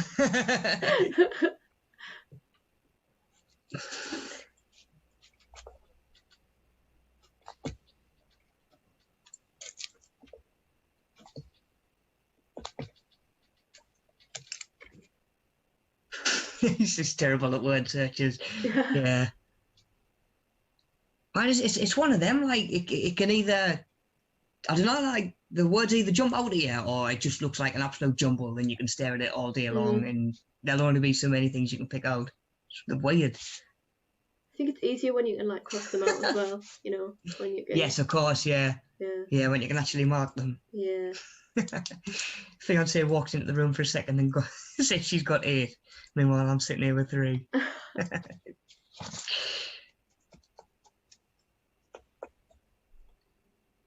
Yeah, I've got 16 there.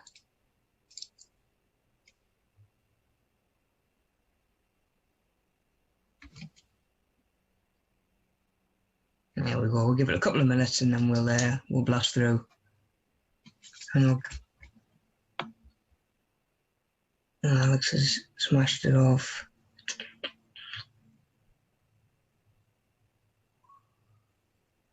Yeah, Gary says the same thing. Just word searches are just a mess. Yeah. I mean, like a sensory thing, can't it? Like it's just too much unorganized information to take in one go. Yeah. I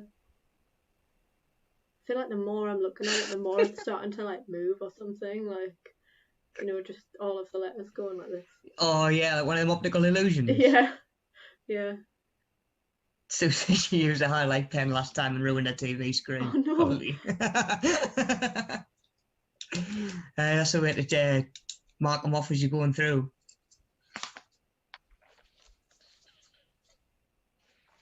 Right, should we have a look through? That's it. Yeah, so I think on the next slide, it should have removed everything that's not a word. Oh. Whoa.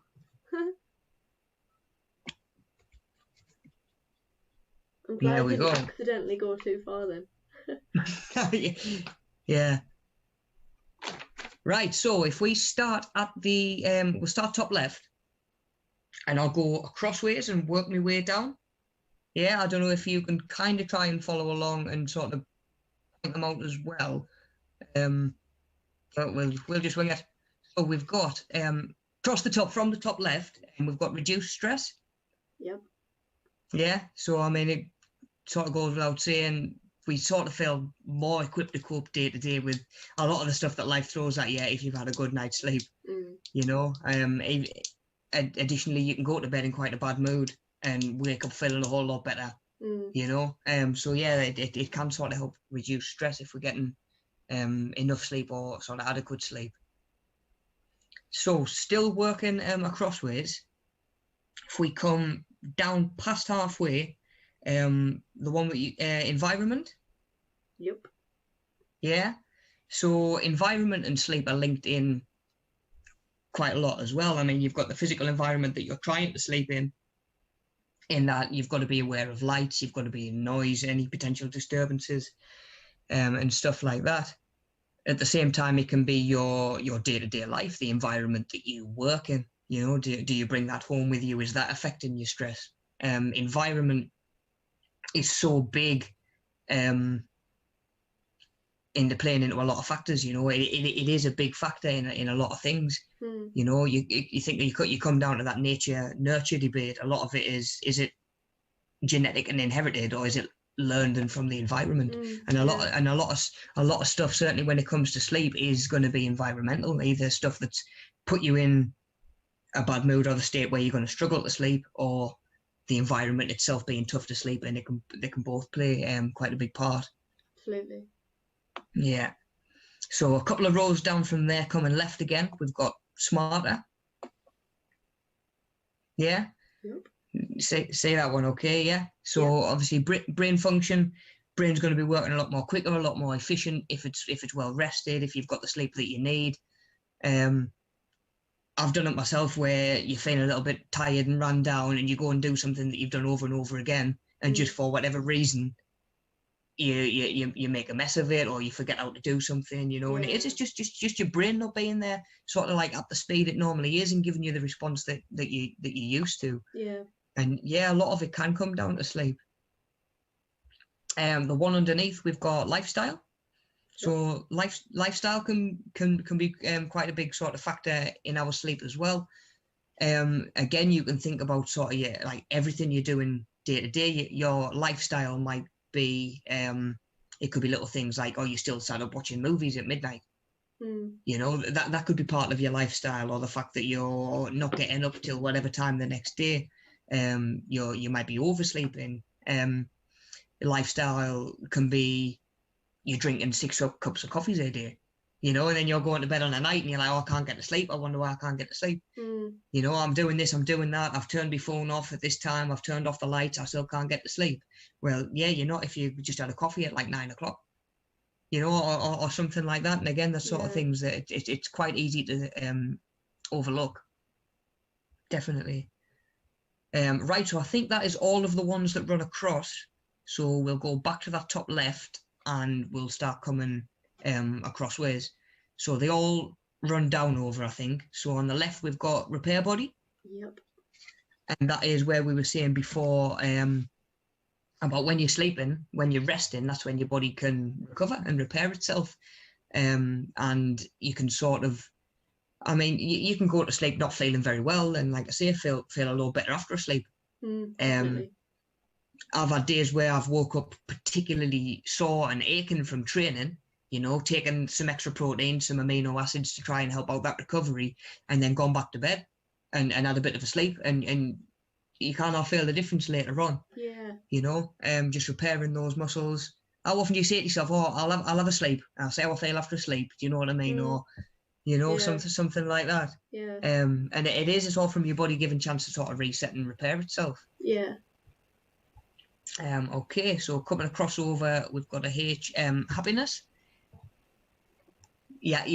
They go hand in hand. Your happiness can affect your sleep can affect your happiness, you know, it can sort of go both ways. You're laid in bed worrying and stressing about things on the night.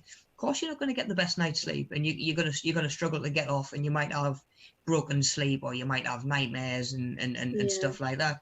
And again, you know, your happiness knocks onto your sleep, and then your sleep knocks onto your happiness the next day. And again, it can be a little bit of a vicious cycle, you know, and it's sort of analysing and identifying it and trying to break that cycle. Definitely. Yeah. So next one along, we've got health.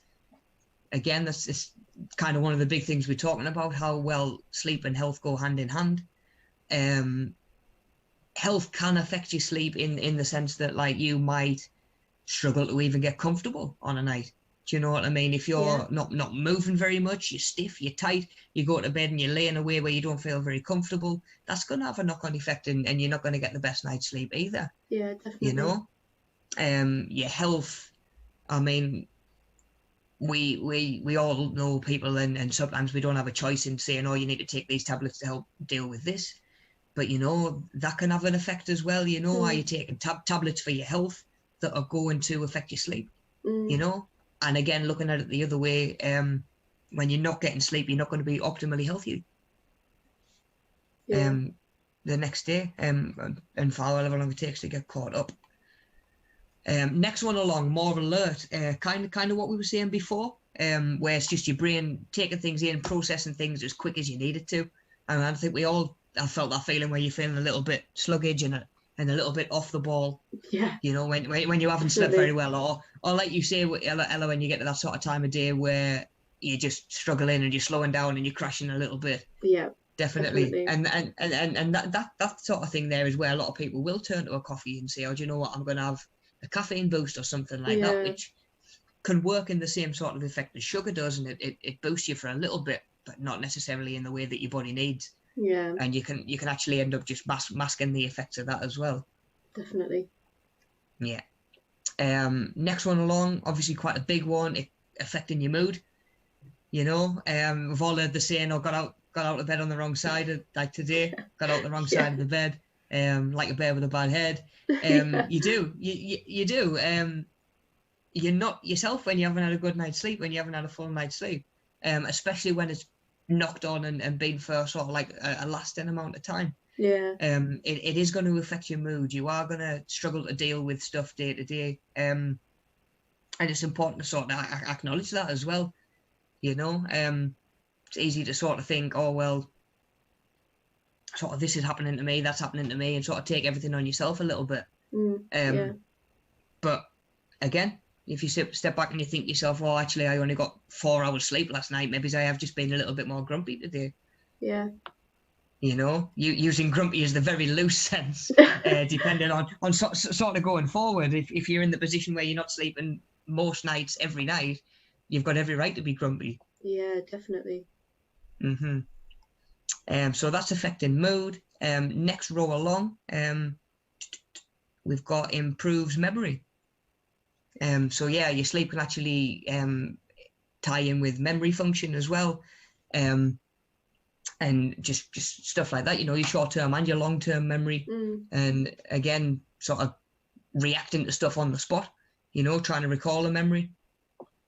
I think those kind of things often go hand in hand with stress as well. Like I think sometimes people don't realize how much stress and things can affect your memory and your cognitive ability. Yes. And yeah. If you are feeling like that and it's causing you to sleep less, then it's definitely going to have almost like double effect on your memory and your cognitive ability. Yeah, definitely. Really important. Right, so next one along, more energy. Sort of goes without saying. If you've had a good night's sleep, you're feeling well rested. Not only have you got the sleep that you need, but your body has repaired itself, sort of had a chance to repair itself, had a chance to reset. Your brain's coming into the day a little bit more fresh. You're gonna have a little bit more energy, like I was saying before, days where you'll go to work or you're gonna try and take yourself off to the gym. You need the energy to do it. If you haven't slept very well, you're more likely to say to yourself, not today, I'll get a good night's sleep tonight and I'll go again tomorrow. Yeah. Or I'll try again tomorrow, sort of thing. And before you know it, it's been a week, it's been 2 weeks, and same again, it just builds up. More energy. So attitude again, similar to sort of your mood and sort of linking it in that way. A lot of your emotional states every day to day can rely on your sleep and how well you're sleeping and how well you feel that you've rested up the night before. Definitely. Next one along, reduce depression. It's sort of like, it can obviously go the other way as well, where, like I was saying to you before, Ella, if you're trying to get caught up on sleep and you're not sleeping well and you're trying to get caught up and you just spend all day in bed, you can sometimes come out of that day feeling worse than better. And it is finding the balance, and everybody's different on that scale, and there's not necessarily a right and a wrong. I'm sure you'll know yourself. You can go to bed in a crap mood and you wake up the next day and you'll be feeling a little bit better, or in like a different state of mind, a different outlook. And that in itself can be a big thing, in terms of dealing with depression and stuff like that. You'll go to a doctor or you'll go to speak to somebody, and of course they'll say, are you exercising, are you eating, how's this, how's that? But they will be looking at your sleep as well. Or they should be. It was always something that I would look at when working with like a client in the gym, looking at how well someone's sleeping as well as everything else. Prevent cancer. Next one along. On to the last two. It's not something that immediately sort of jumps out at you when you think of sleep. No. But of course your body's going to work best when it is recovered and feeling optimal. And in terms of that recovery, I think, to the best of my knowledge, like the start of cancer is where a cell is going to mutate in a way that it shouldn't, or try and repair itself in a way that it shouldn't and mutate. And your cells can repair themselves a lot better if you're sleeping, if you're getting the sleep that you need, as well as the nutrients and stuff like that. It is all kind of like a bigger picture sort of thing. But yeah, that is actually one that quite surprised me actually when I was looking into it. Yeah, in terms of sort of like that correlation between cancer rates and like sort of sleep. Yeah, definitely. Yeah. And then the last one, obviously sort of like a much bigger picture, we've got your physical health. Like I was saying, a lot of people think of the mental side of things when you think of being tired, and of course that heaviness of feeling tired, but your physical health really can have sort of like a big knock-on effect if you're not getting the sleep that you need. And there we go, guys. That, to the best of my knowledge, is all 16. Woo. I think we've got them all. Yeah, let us know how many you got. And like I say, if there was any of them that surprised you in terms of being linking into your sleep and your health, I'd say there was a couple of them that jumped out at me and surprised us a little bit.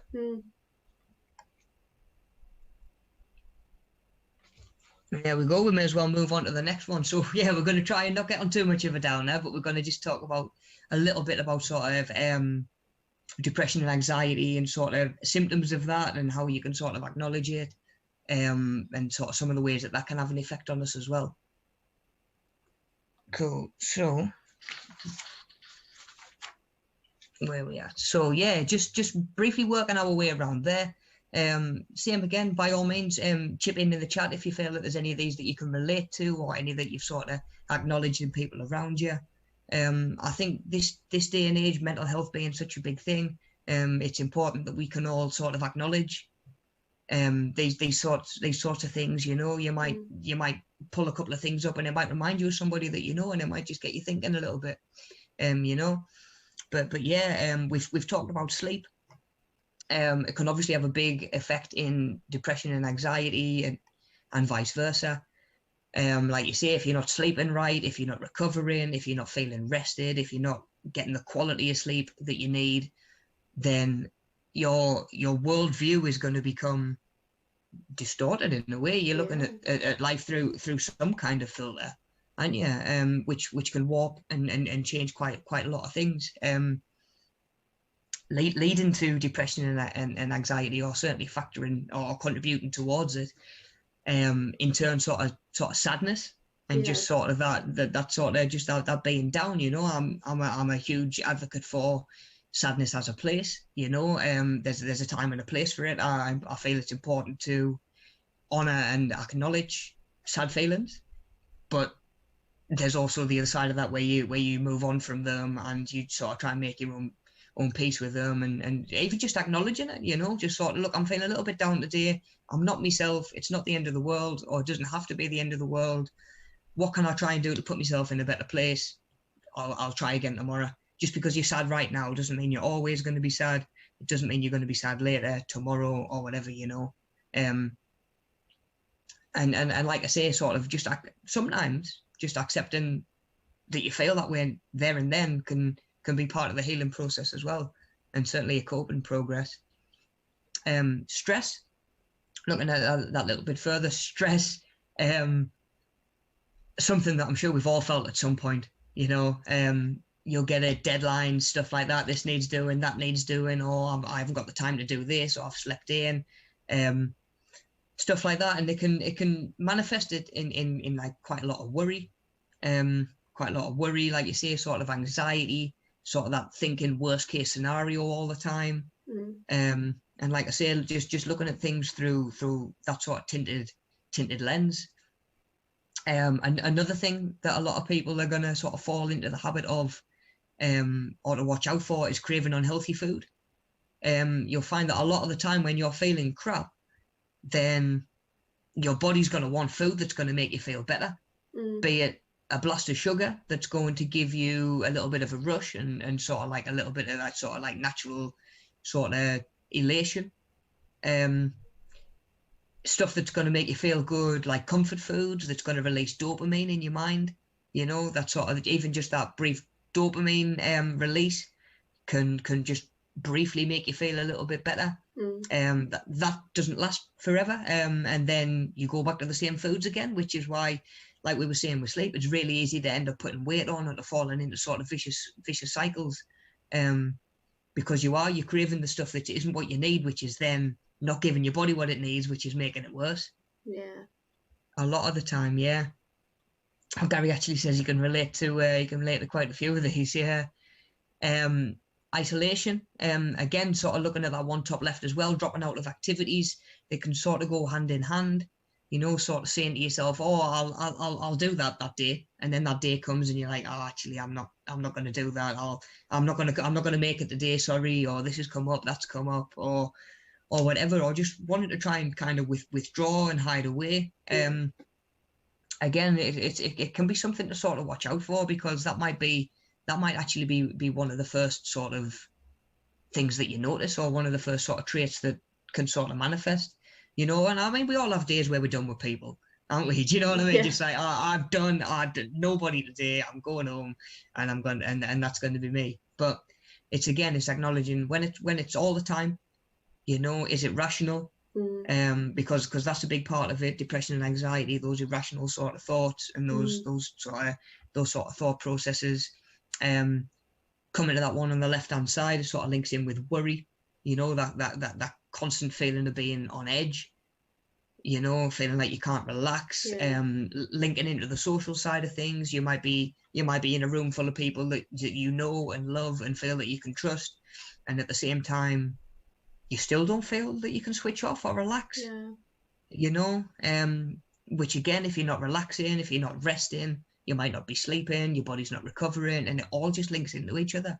You know, I think that a lot of these things, I think you're right, they do go hand in hand. I think when you've got one of these kind of symptoms or issues, they spread into the other ones as well, you know. So it's often that you don't just have one of those things, you know. You don't just experience just stress or just the, you know, craving unhealthy food. They often come as a result of something else on that slide. Well, of course, yeah, definitely. And again, like we were saying before, a lot of these are usually to do with underlying reasons. You know, which is why it's important to sort of talk through what you need to and deal with what you can.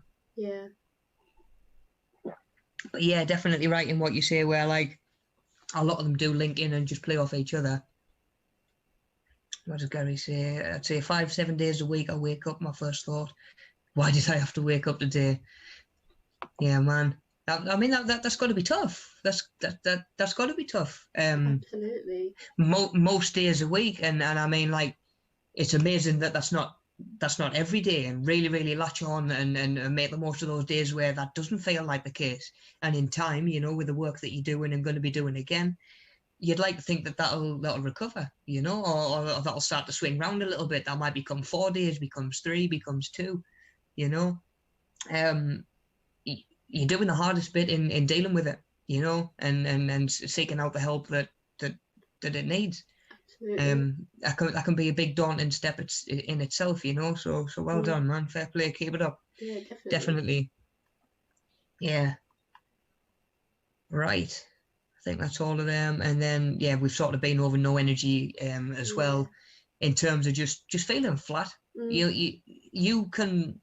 It's not all sleep. Do you know what I mean? You can have 8 hours sleep and wake up and still feel like you're flat if you've got other stuff going on that might be triggering a little bit of anxiety or making you feel a little bit depressed.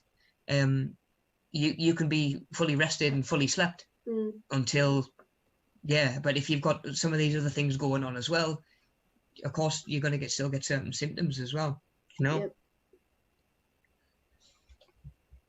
So just a little bit of sort of like an inside look at different traits and sort of how they all play into each other, but you can sort of pick them up and sort of see them as traits and look for them, you know. I guess you got to know what they are before you can look for them.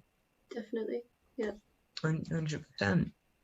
Right, Ella, I think we're nearly there. I think we've got one more to do, one more slide, sorry, which is the mystery crossword.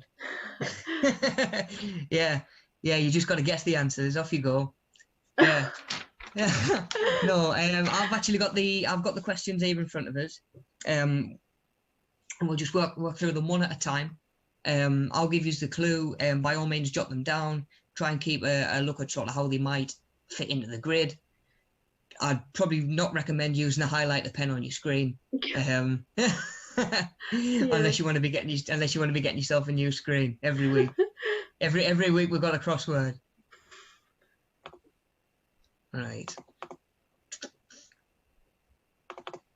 Right, so everyone got the pen and paper ready? Yeah, cool. Yeah, you're going for it as well, Ella? Oh, yeah. For it? Yeah. So, question 1, I believe none of them go 2 directions, actually. So I think rather than one across, we've got question 1. So it's what we can do. It's a way to share and express your thoughts and feelings to a person who will listen. Yeah. So we're looking at all of these are to do with dealing with depression, anxiety, and sort of ways that we can, like sort of come to manage it and come to live with certain things and improve certain things. Okay. I think I might have that. Yeah. Cool. Gary's on the ball. Yeah. If it goes in the chat and Yeah. that's right, I'll let you guys know so you can write them. Yeah. Yeah, I Talking. have it too. Yeah. Talking. Yeah. It's one of the best weapons and one of the best tools that we've got. And it's often sort of neglected or forgotten about. And it's not Yeah. always as easy as sitting down and talking to somebody and say, this is going on, that's this, I've got this going on, this is a problem. And, you know, we all feel different about, do we feel better about going to somebody that we know and talking about that? Or do we go to someone that we don't know and it feels a little bit more anonymous? Yeah. You know, you're getting a more maybe unbiased opinion. But at the same time, some people find it tough. The thought of going to a stranger and sort of opening up and bearing all. At the same time, some people's worst nightmare is going and doing that to somebody that they know really well. You know, Yeah, so true. but talking's so important. Communicate. I always say that a problem shared is a problem halved. And at least if people know what's going on, they can be a little bit more sort of not sympathetic but empathetic. Yeah. You know, and try and just sort of relate a little bit more. Definitely. So talking can be so important, especially in just building those support networks around yourself. Definitely. Okay, so two down. So people go on these at least once a year to get a break from their job. Yeah. Not everybody's going to go on one once a year. Some people are really lucky and get to go on one more than once a year. Not everybody does. And I will give you a clue. This is the American answer. Yeah. Yep. So we might say that it begins with a H. The Americans are gonna probably start it with a V. Yeah, Alex is on it. Yeah. Vacation. I bet Alex wishes she was on vacation. Yeah. Yeah, so again, really important, being able to take a bit of downtime. You know, it doesn't necessarily have to be a vacation abroad. You don't have to be physically traveling. It can just be time off. Do you know what I mean? It's vacation. It's a holiday from your day to day, from sort of like the mundane, the routine, and can give you a little bit of a sort of like a fresh lease on life. You know. I've never come back from a week's holiday and felt worse. No. Going back to work, do you know what I mean? Like, I've never thought, oh, I wish I'd never bothered with that holiday. Yeah. Yeah, you Sometimes know, we can all more tired. Yes. Oh, yeah, definitely, but definitely. Never, you know, thinking, oh, I wish I'd never gone or anything like that. You know. Yeah, I feel worse for it. Yeah. Yeah. Yeah. So yeah, it's really important to be able to take a break from stuff, guys, and I guess switch off as much as anything. Right. So next one, we'll go 3 down. Let me know if you guys can't see the numbers very well, and I'll ask Ella really nicely to point on the crossword, and so we know how many letters we're looking for. Because yeah, some of them aren't the easiest to read. So 3 down. You what, Ella? I'm just indicating with the mouse here. I don't know if you can actually see the mouse on your screens, but yeah. Ah, okay, yeah. Okay, so 3 down. Time off work, doing nothing but enjoying yourself. Yeah.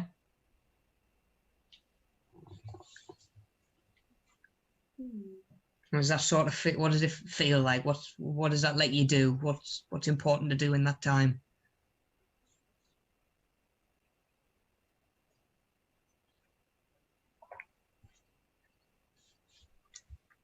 Begins with an R. Yeah, I think I've got it. Say that brain ticking over like.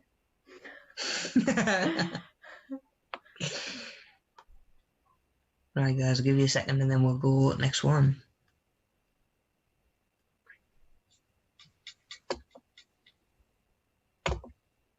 Yeah, nice. Relaxation for that one, yeah. Really important, like we were just saying, be able to switch off, take a little bit of a break and do some stuff that you enjoy. You know, some of us are really lucky and we get to do jobs that we love and we get a lot from. Some of us not so much, in that you spend all your time 40 odd hours a week doing stuff for other people, doing doing stuff that benefits other people and not really taking time for yourself. You know, it's important that you do switch off, you know, when you get home on a night. It doesn't have to be every night. We all have busy days, but just from time to time, take time to do stuff that you enjoy. Do you know what I mean? It could be picking up an instrument. It could be going for a walk. It could be booting up a games console. You know, we're all different. And our relaxing time looks different for everybody. Yeah. For some people, the idea of going to a spa and getting pampered all day is about the most relaxing thing they can think of. Whereas me, after an hour or two, I'm itching and I want to be doing something else. Do you know what I mean? Like I've been in the pool, I've been in the hot tub, I've been in the steam room a little bit, and then I'm like, okay, now what? Yeah, now what do we do? Yeah. Whereas other people can stay in there all day long. You know, whereas I've got a mate who physically cannot sit and watch a film if it's longer than like an hour and a half. Just because he can't switch off. It's torture for him. It's absolutely torture. His idea of relaxing might be getting up and go for a drive. You know, he likes just going for a drive, and like I say, we're all different. And it's important to find stuff for you that lets you feel like that and gives you that sort of boost. Yeah, definitely. Right, we'll go 4 across then, which is right next to that one. So 2 words. What can happen if your body gets run down from stress and lack of sleep? What can happen to you? What can happen to your body? So there's 2 words go in there. We've got 3 letters and 4 letters, if that helps.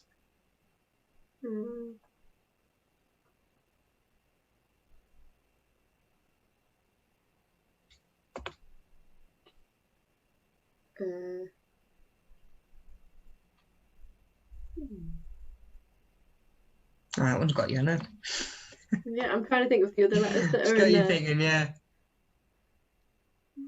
Oh, that would be in the crossword, yeah. Yeah. Yeah, so it would be.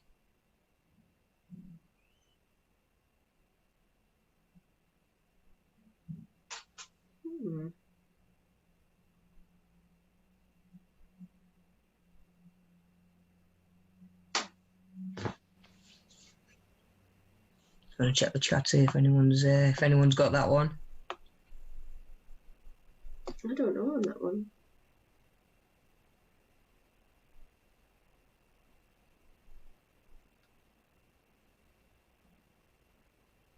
So that one, guys, is get sick. Yeah. Oh, okay. We get sick. It's like we were saying, it's your body breaking down. You're not getting the recovery. If you're overstressed, lack of sleep, sooner or later you are going to get sick in some way, shape, or form. In whichever way that comes about. But yeah, sooner or later it's going to have an effect. Right, 4 done. 5. Okay, guys, so if you've been struggling with any so far, I'd like to think we're going to get this one. So, 5. You should get about 8 hours a day to maintain health and happiness. Yeah, I think we might know this one. Yeah, I reckon so. I've got a feeling.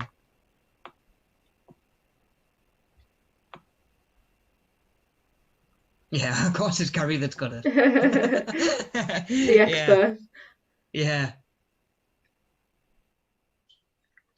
Yeah, so like we say, guys, about 8 hours sleep, obviously depending on your age and stuff like that, and depending obviously on your ability to get that sleep. But yeah, we want to be aiming for about 8 hours sleep a day just to maintain our health, our happiness, and everything else that we've looked at so far.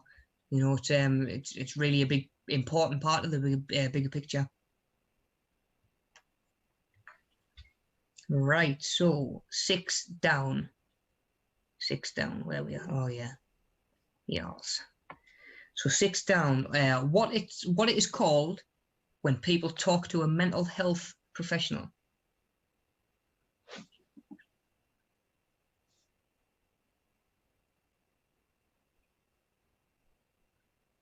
Gary says he's the sleep guru that can't get more than 4 hours sleep himself. It's like, you seen the film Hitch? You know, Will Smith's really good at picking up women for other people, but can't pick them up himself. I have not. That's But... have you not? No, No. That's Gary with sleeping. Like, get everybody the best night's sleep, and then just lay there toss and turn himself. Bless him. Oh Gary, no. doing a hero's work out here. Oh yeah.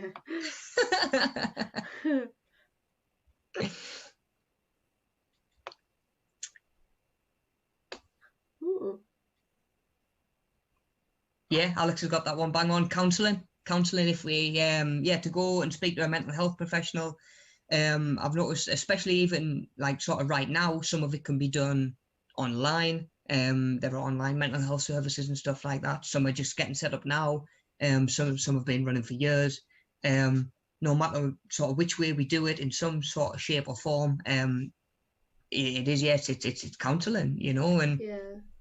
again, I feel there's sort of like a stigma attached to that word, like some sort of negative stigma to be getting counselling or to go into a counsellor, when really it's one of the more productive things we can be doing. There shouldn't be. Like, it's just the same as, say, I don't know, you go to the doctors, or you're getting a checkup, or you're going to hospital, or anything really. Like, it's important for your health. Like, it shouldn't really have any negative connotations.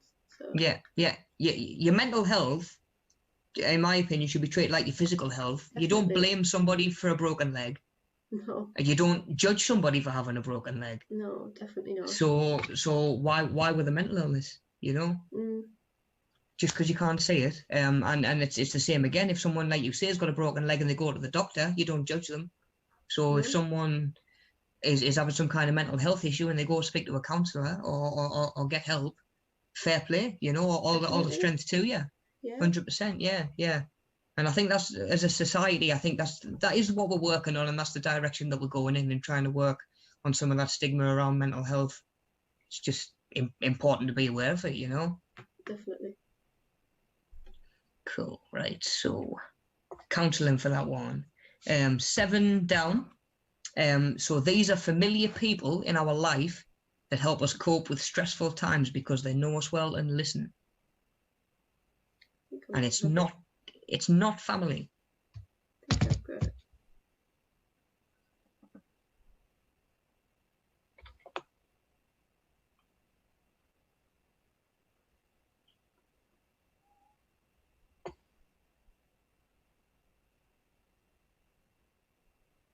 Oh, Gary's just hit the nail on the head there in the chat. Years ago, and even sort of nowadays in some households, and depending on stuff like that, there was just that man up, and do you know what I mean? Men don't, especially men don't cry, you know, just deal with it, just get on with things. Yeah. And again, there is a balance. Certain times you have got to say to yourself, look, I've got to try and have just a little bit more sort of mental fortitude, and then there's other times where that is just the worst advice going, you know, bottle it up, and men don't cry, you know. It's a shame to go and speak to somebody and stuff like that. And you know, I feel like it's a big thing that we're working on again going forward, sort of definitely getting rid of the stigma around it and just that expectation to man up and move on. Yeah, I think it's been particularly difficult for men's mental health, you know, like you're saying, with, you know, those that kind of stigma attached to it and stuff, that men can't have feelings, basically. And you know, and they're going to be more reluctant to open up and acknowledge certain things, definitely. Just for the embarrassment or the perceived embarrassment of it, you know. But again, that's where we come into your good support networks and sort of building those connections and stuff like that. And that's where we come back round to the answer to this one, like a few of the guys have pointed out. Friends. Yeah. You know, just definitely familiar people in our life that are going to listen, and you know, sometimes they might need to give you advice. Sometimes you just need them to listen. But again, when we say to that talking, that talking and sharing your opinions and letting stuff out and stuff like that, that's a big, obviously, group of people you can go to, your friends, and having those that you can turn to. Definitely. Yeah. Okay, we're getting there. So we got 8 across. Okay, this is done out loud when something is funny and can make you feel better.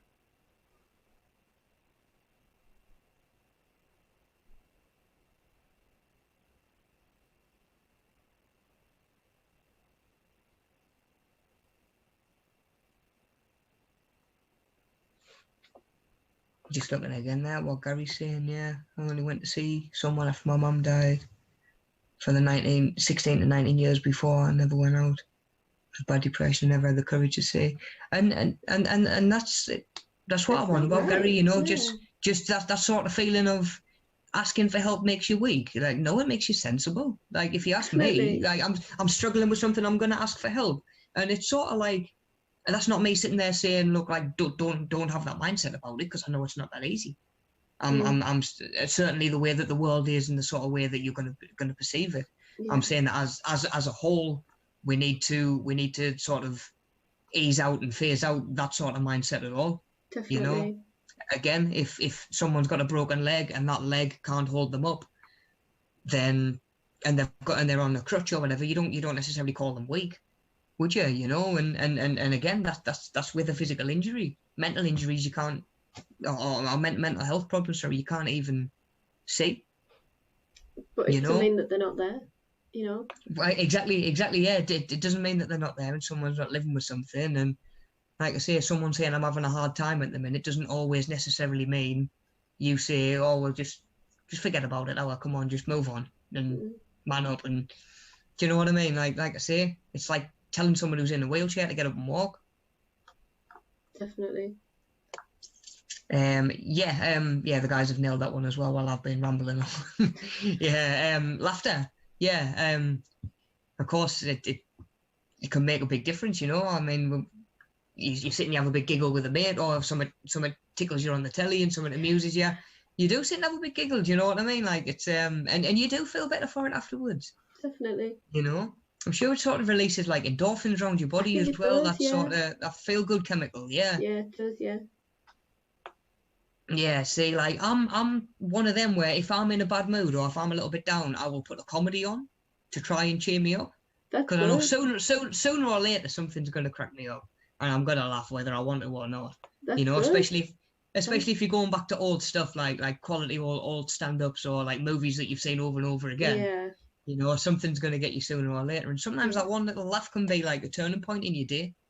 Definitely. You know, and just get you a little bit more, think, or even just thinking a little bit more positively. Absolutely, it's good advice. So yeah, laughter for that one, 8 across, 9 across. So what we call it, like, to manage your stress through different ways that can help and make you feel better. So it would be how you something with a situation. Yeah. Yeah. I think I got that one.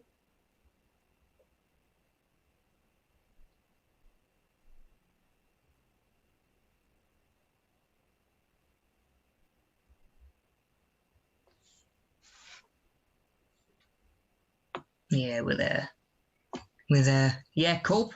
To cope with a situation. I'm sure we've all heard the saying, "Oh, I can't cope. I can't cope," and that's never a good thing. It's never a good thing at all. So it's important that we find ways, and again, it's different for everybody, but to be able to find ways that we can cope with a situation and deal with the negative, you know. I think we can all be realistic and say, look, there's going to be stuff in life that we would rather not deal with and stuff that's going to be tough. It's finding a way to cope that makes the difference, and it really is that make or break between starting to feel some of these negative effects associated with sort of anxiety and depression, or a coping mechanism can be, like I say, what can spur you on the other way and help you actually thrive through a situation and come out better. Yeah, I think it's you know, I think finding those methods that you know, that work for you is kind of the key to sort of cracking them, really, if that makes sense. Yeah. Oh yeah, definitely. Like you say, even just in the that coping mechanism can be to a degree, even just distracting yourself a little bit. Do you know what I mean? Like, put something on, you know, listen to some music, just something to sort of keep that, especially if you're finding that it's your idle mind that's sort of wandering off and having these negative thoughts. Distract it a little bit. Yeah. You know, but again, it'd be a coping mechanism, help it let you sort of push on and like I say, thrive rather than go back over. Nice one. Cool. So last couple. So number 10, you can do this at the park or at the gym or in the house, and it is going to help with, or can help with, those mental health issues as well. Okay, I think I've got it. Yeah. Just give it a couple of minutes, and then we've only got one more to do. Yep.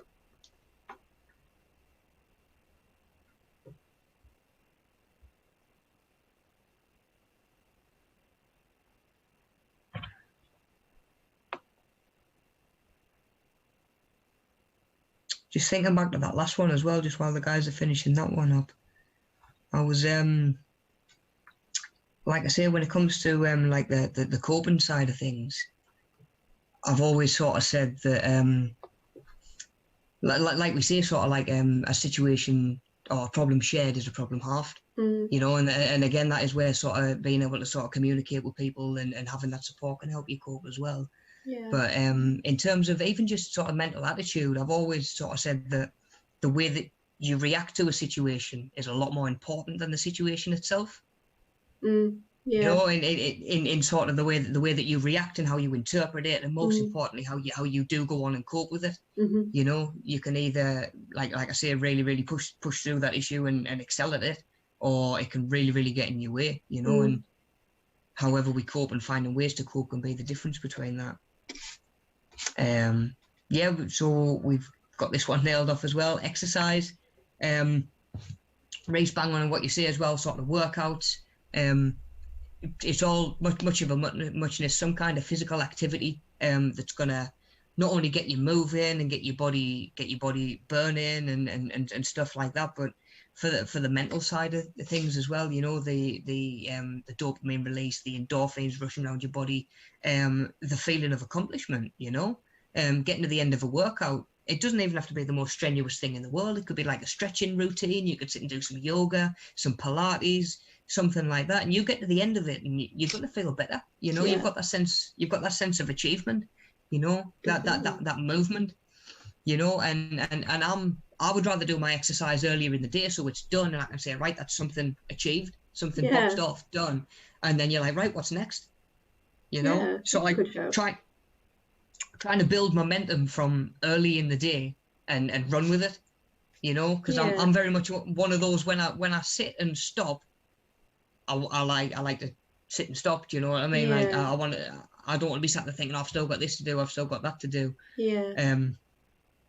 You know, but yeah, even just in terms of trying to build a little bit of momentum from early in the day, get up on 5 minutes stretching off. You know, just have 5 minutes, do some stretches. That's something done, achieved, can't be taken away from you, and you can push on from there. You know, just make it something achievable. Make it something that's so hard to fail at that you're going to get up and smash it most days, if not every day, and build from there.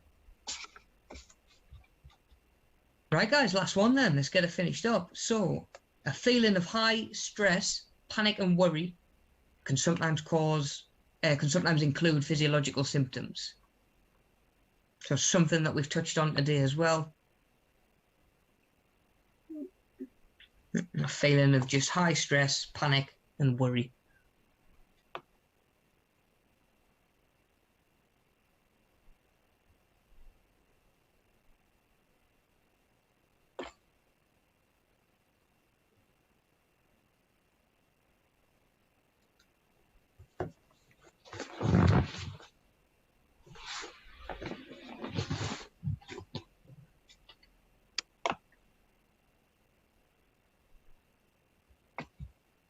And yeah, we've got one in the chat. Anxiety, yeah, bang on. So it is. It's just that heightened sense of just worry and panic and sort of from like a personal experience as well, when I've sort of experienced any of it myself, it's that feeling of just sort of not really being sure how to deal with what's coming at you or what might come at you. Yeah. You know, that was always that's something that's always sort of been a factor with me, because I mean we've all felt anxious before, I'm sure we have, you know. It can be before you have to stand up in front of the class and speak, you know, that dreaded right, it's Rob's turn to read now. Yeah. Or just anything like that, you know. We've all had to give presentations or do stuff that we weren't so keen on, and we're all going to feel that elevated sense of sort of worry and sort of uneasiness. Yeah. And I believe to a degree it can and should be harnessed a little bit more. Do you know what I mean? Like, if you're going to get that rush of adrenaline before you go on stage to talk, use that adrenaline and incorporate it into what you've got to say. Yeah. You know, it's there. It's there for a reason. Our body is programmed, and it's sort of like a primitive response that is there for a reason, because as human beings, it has its place. Yeah, definitely. You know, it really can have its place. It's when it starts to impact your day-to-day life, and when it's impairing relationships and function and stuff like that it becomes a problem. But it can't ever be sort of overstated that anxiety, it's got its place as well, you know. It's just a case of what degree you're feeling it to. And like Alex says, it shows that you care to an extent. Yeah, you know, I'm sure absolutely everybody that I've spoken to at Media Savvy has had a little bit of that going on before they've done their first live stream. You know, I was. Yeah, absolutely. I was. You know, the first one I did, there is, and it is. You know, a lot of the time, just it shows that you care. You know, and that you do want to do things well, and that you're not just impartial to everything. Yeah. You know, because that would be no way to be either. Yeah, that's a really good point. In my opinion, anyway, you know. Yeah, no, that totally makes sense. I think something that I can sort of relate to. I think most people know, like, I play in a band in like my personal life. Like, not so much now with the things being cancelled through COVID and stuff, but before, you know, playing live or anything like that, you do feel anxiety and stress and adrenaline and stuff like that. But all of those things, I think, you know why you've got them, and you know that it's because you want to give the best performance. It's a rational thing to feel like, you know, people are watching us and you're worried that you might do something wrong. But those things, you know, sort of go towards giving a better performance and, you know, stuff like that. It does help, I think, because it comes from a place of caring. Yeah, and you do have a bit of pressure, but it sort of makes you focus as well a little bit, if you know what I mean. Yes, yeah, because you're aware of it, and you're not only trying to like ride and overcome these feelings and these waves that you're going through, but at the same time you're aware that there's a job to do as well, and that you're there to do whatever it is that you're there to do, and you do just want to do it as well as you can. And more often than not, anxiety in that sort of situation, you know, the thought of what could go worse, and in your mind the possibility that a million things could go wrong is actually worse than if just one or a couple of those things did actually happen. And you'd probably just roll with it, because like, what are you going to do? You see bands playing stadiums and stuff like that, and they have power outages, and like, you can't control everything. No, you know? I mean, we've had some crazy things happen where, you know, I played a gig where people were getting electrocuted because the power was like all gone wrong and stuff, and just crazy things. Or, you know, in a sort of small sense, you just think, I've forgotten the next note, or I've forgotten the next line, and somehow that adrenaline, you know, if you stop sort of focusing on the, you know, the thing that you're actually, you know, forgetting, and you just sort of ride the wave, if you know what I mean. You just do something, and it's better, if you know what I mean. Whereas definitely. If you're stressing out about it, and you're kind of dwelling on it too much, rather than feeding on those feelings that, you know, is your body telling you this is the right thing to feel. It's like, you know, helping you to focus. It works out better when you do sort of listen to those things. It's there for a reason. So like exactly, and like you're saying, like, the anxiety like side of things about going on stage, for some people like myself, that has kind of stopped me ever doing that. Do you know what I Yeah. mean? That is something that I don't know that I never have been able to sort of overcome. You know, it's not a position I've really put myself in ever since I realised that I would get those feelings. Yeah. You know, my other half, Alex, on the other hand, can, and she'll be the first one to admit that she gets just as anxious, but she can then use that and still go and do it. Yeah. And it's just that being able to harness it a little bit and how you react on the spot and controlling those irrational thoughts as well. Definitely. I think And like she says there, yeah, being on the spot gives you sort of like that flight response. It's like everyone's looking at me. I've made the mistake, or I might make the mistake, and especially linking back into that depression and anxiety and that isolating and cancelling things and stuff like that. If you think to yourself, oh, I might go along to this and I might look like a bit of an idiot, well, you're less likely to go, aren't you? You're more likely to talk yourself out of it. Or if you think that you're going to do something that's going to embarrass you or make yourself look bad. Yeah. But yeah, some of us can ride with that anxiety and those feelings a little bit better than others. Yeah. Absolutely. But yeah, it's coming back to that exercise we did earlier on, you know, it's quite important to be able to look at different sort of characteristics of those sort of mental health problems and be able to identify them not only in yourself but the loved ones around you as well. You know, Definitely. I don't know many people that have had depression or anxiety that have come forward and spoken first without someone saying, look, what's going on, you know, yourself, you know, you've started doing this is happening, we're worried about you. Yeah. I've never just had someone come and say, this is happening, I've been feeling depressed or anxious and stuff like that, you know. So yeah, it's all about having those support networks around you and sort of identifying things and then doing what you can to remedy them and educate yourself and seek the support where it's available, you know, which, you know, it seems like people are doing and good on you guys, you know. 100%. Definitely. Well, nice one. Hopefully there'll be a couple of bits that you can take away from that you didn't already know. Especially you, Ella, if you've not done one before. if some of that was new to you, I'll be honest. Like I say, some of it was new to me when I was looking through it. Yeah. So we're all always learning. You know, if you've ever got any questions, give us a shout. If it's anything that we don't know, we'll be the first to admit it, and we'll go away and we'll try and find out. You know. Yeah. But yeah, as with anything, you know, if there's anything that you do want to put in the chat, any questions or anything, always shout up. It's what we're here for. Yeah, absolutely. Or, you know, if you've got another question and you want to drop us an email or something like that, if you don't want to mention it in the chat, if you want to talk about something, you know, one-to-one, just get in touch with us.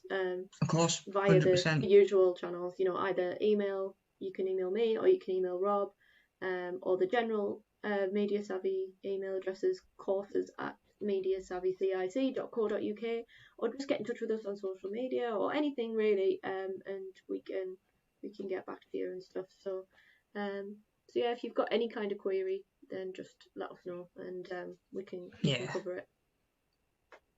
Sounds good to me.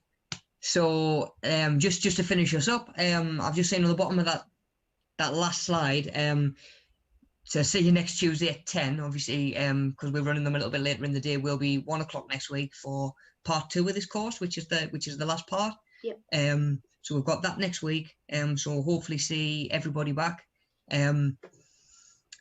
Like I say, if you're watching this later on and there's anything that you're not sure of, same again, get in touch, give us a shout. Hopefully being able to have a read back through the live chat, we'll be able to just catch you up on a couple of little bits. But yeah, by all means, get in touch. Your feedback's really important to us, guys. You're the reason that we do what we do, and you're the reason why we can do what we do. And there's nothing more important than your feedback, you know. So, Ella, do you have the link for the survey or not? I don't have it on me, but I will drop that in the description of the video after the stream then.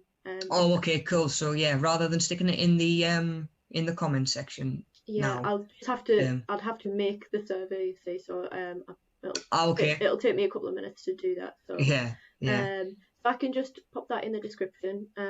But you can you know, just pop back to the video anytime and you can fill in the survey. And in the description as well, there's more information from our partners and things. There's a folder that you can access with a variety of information, so make sure you have a look through that. But just get in touch with us if you need anything, or you need any support with anything. Just get in touch. Absolutely, yeah. Nice one. Well, I think that'll about do us then. I If think so. if you can stick the if we can get the survey in there, like I say, guys, any problems, just give us a shout, and if not, see you same place, same time next week. Yes, I think that's it. So Thank you all for logging in. Yeah, Yeah, and thanks for your joining us. contributions. Yeah, Yeah. yeah. Is there a survey in the description already? Oh, I'm not sure.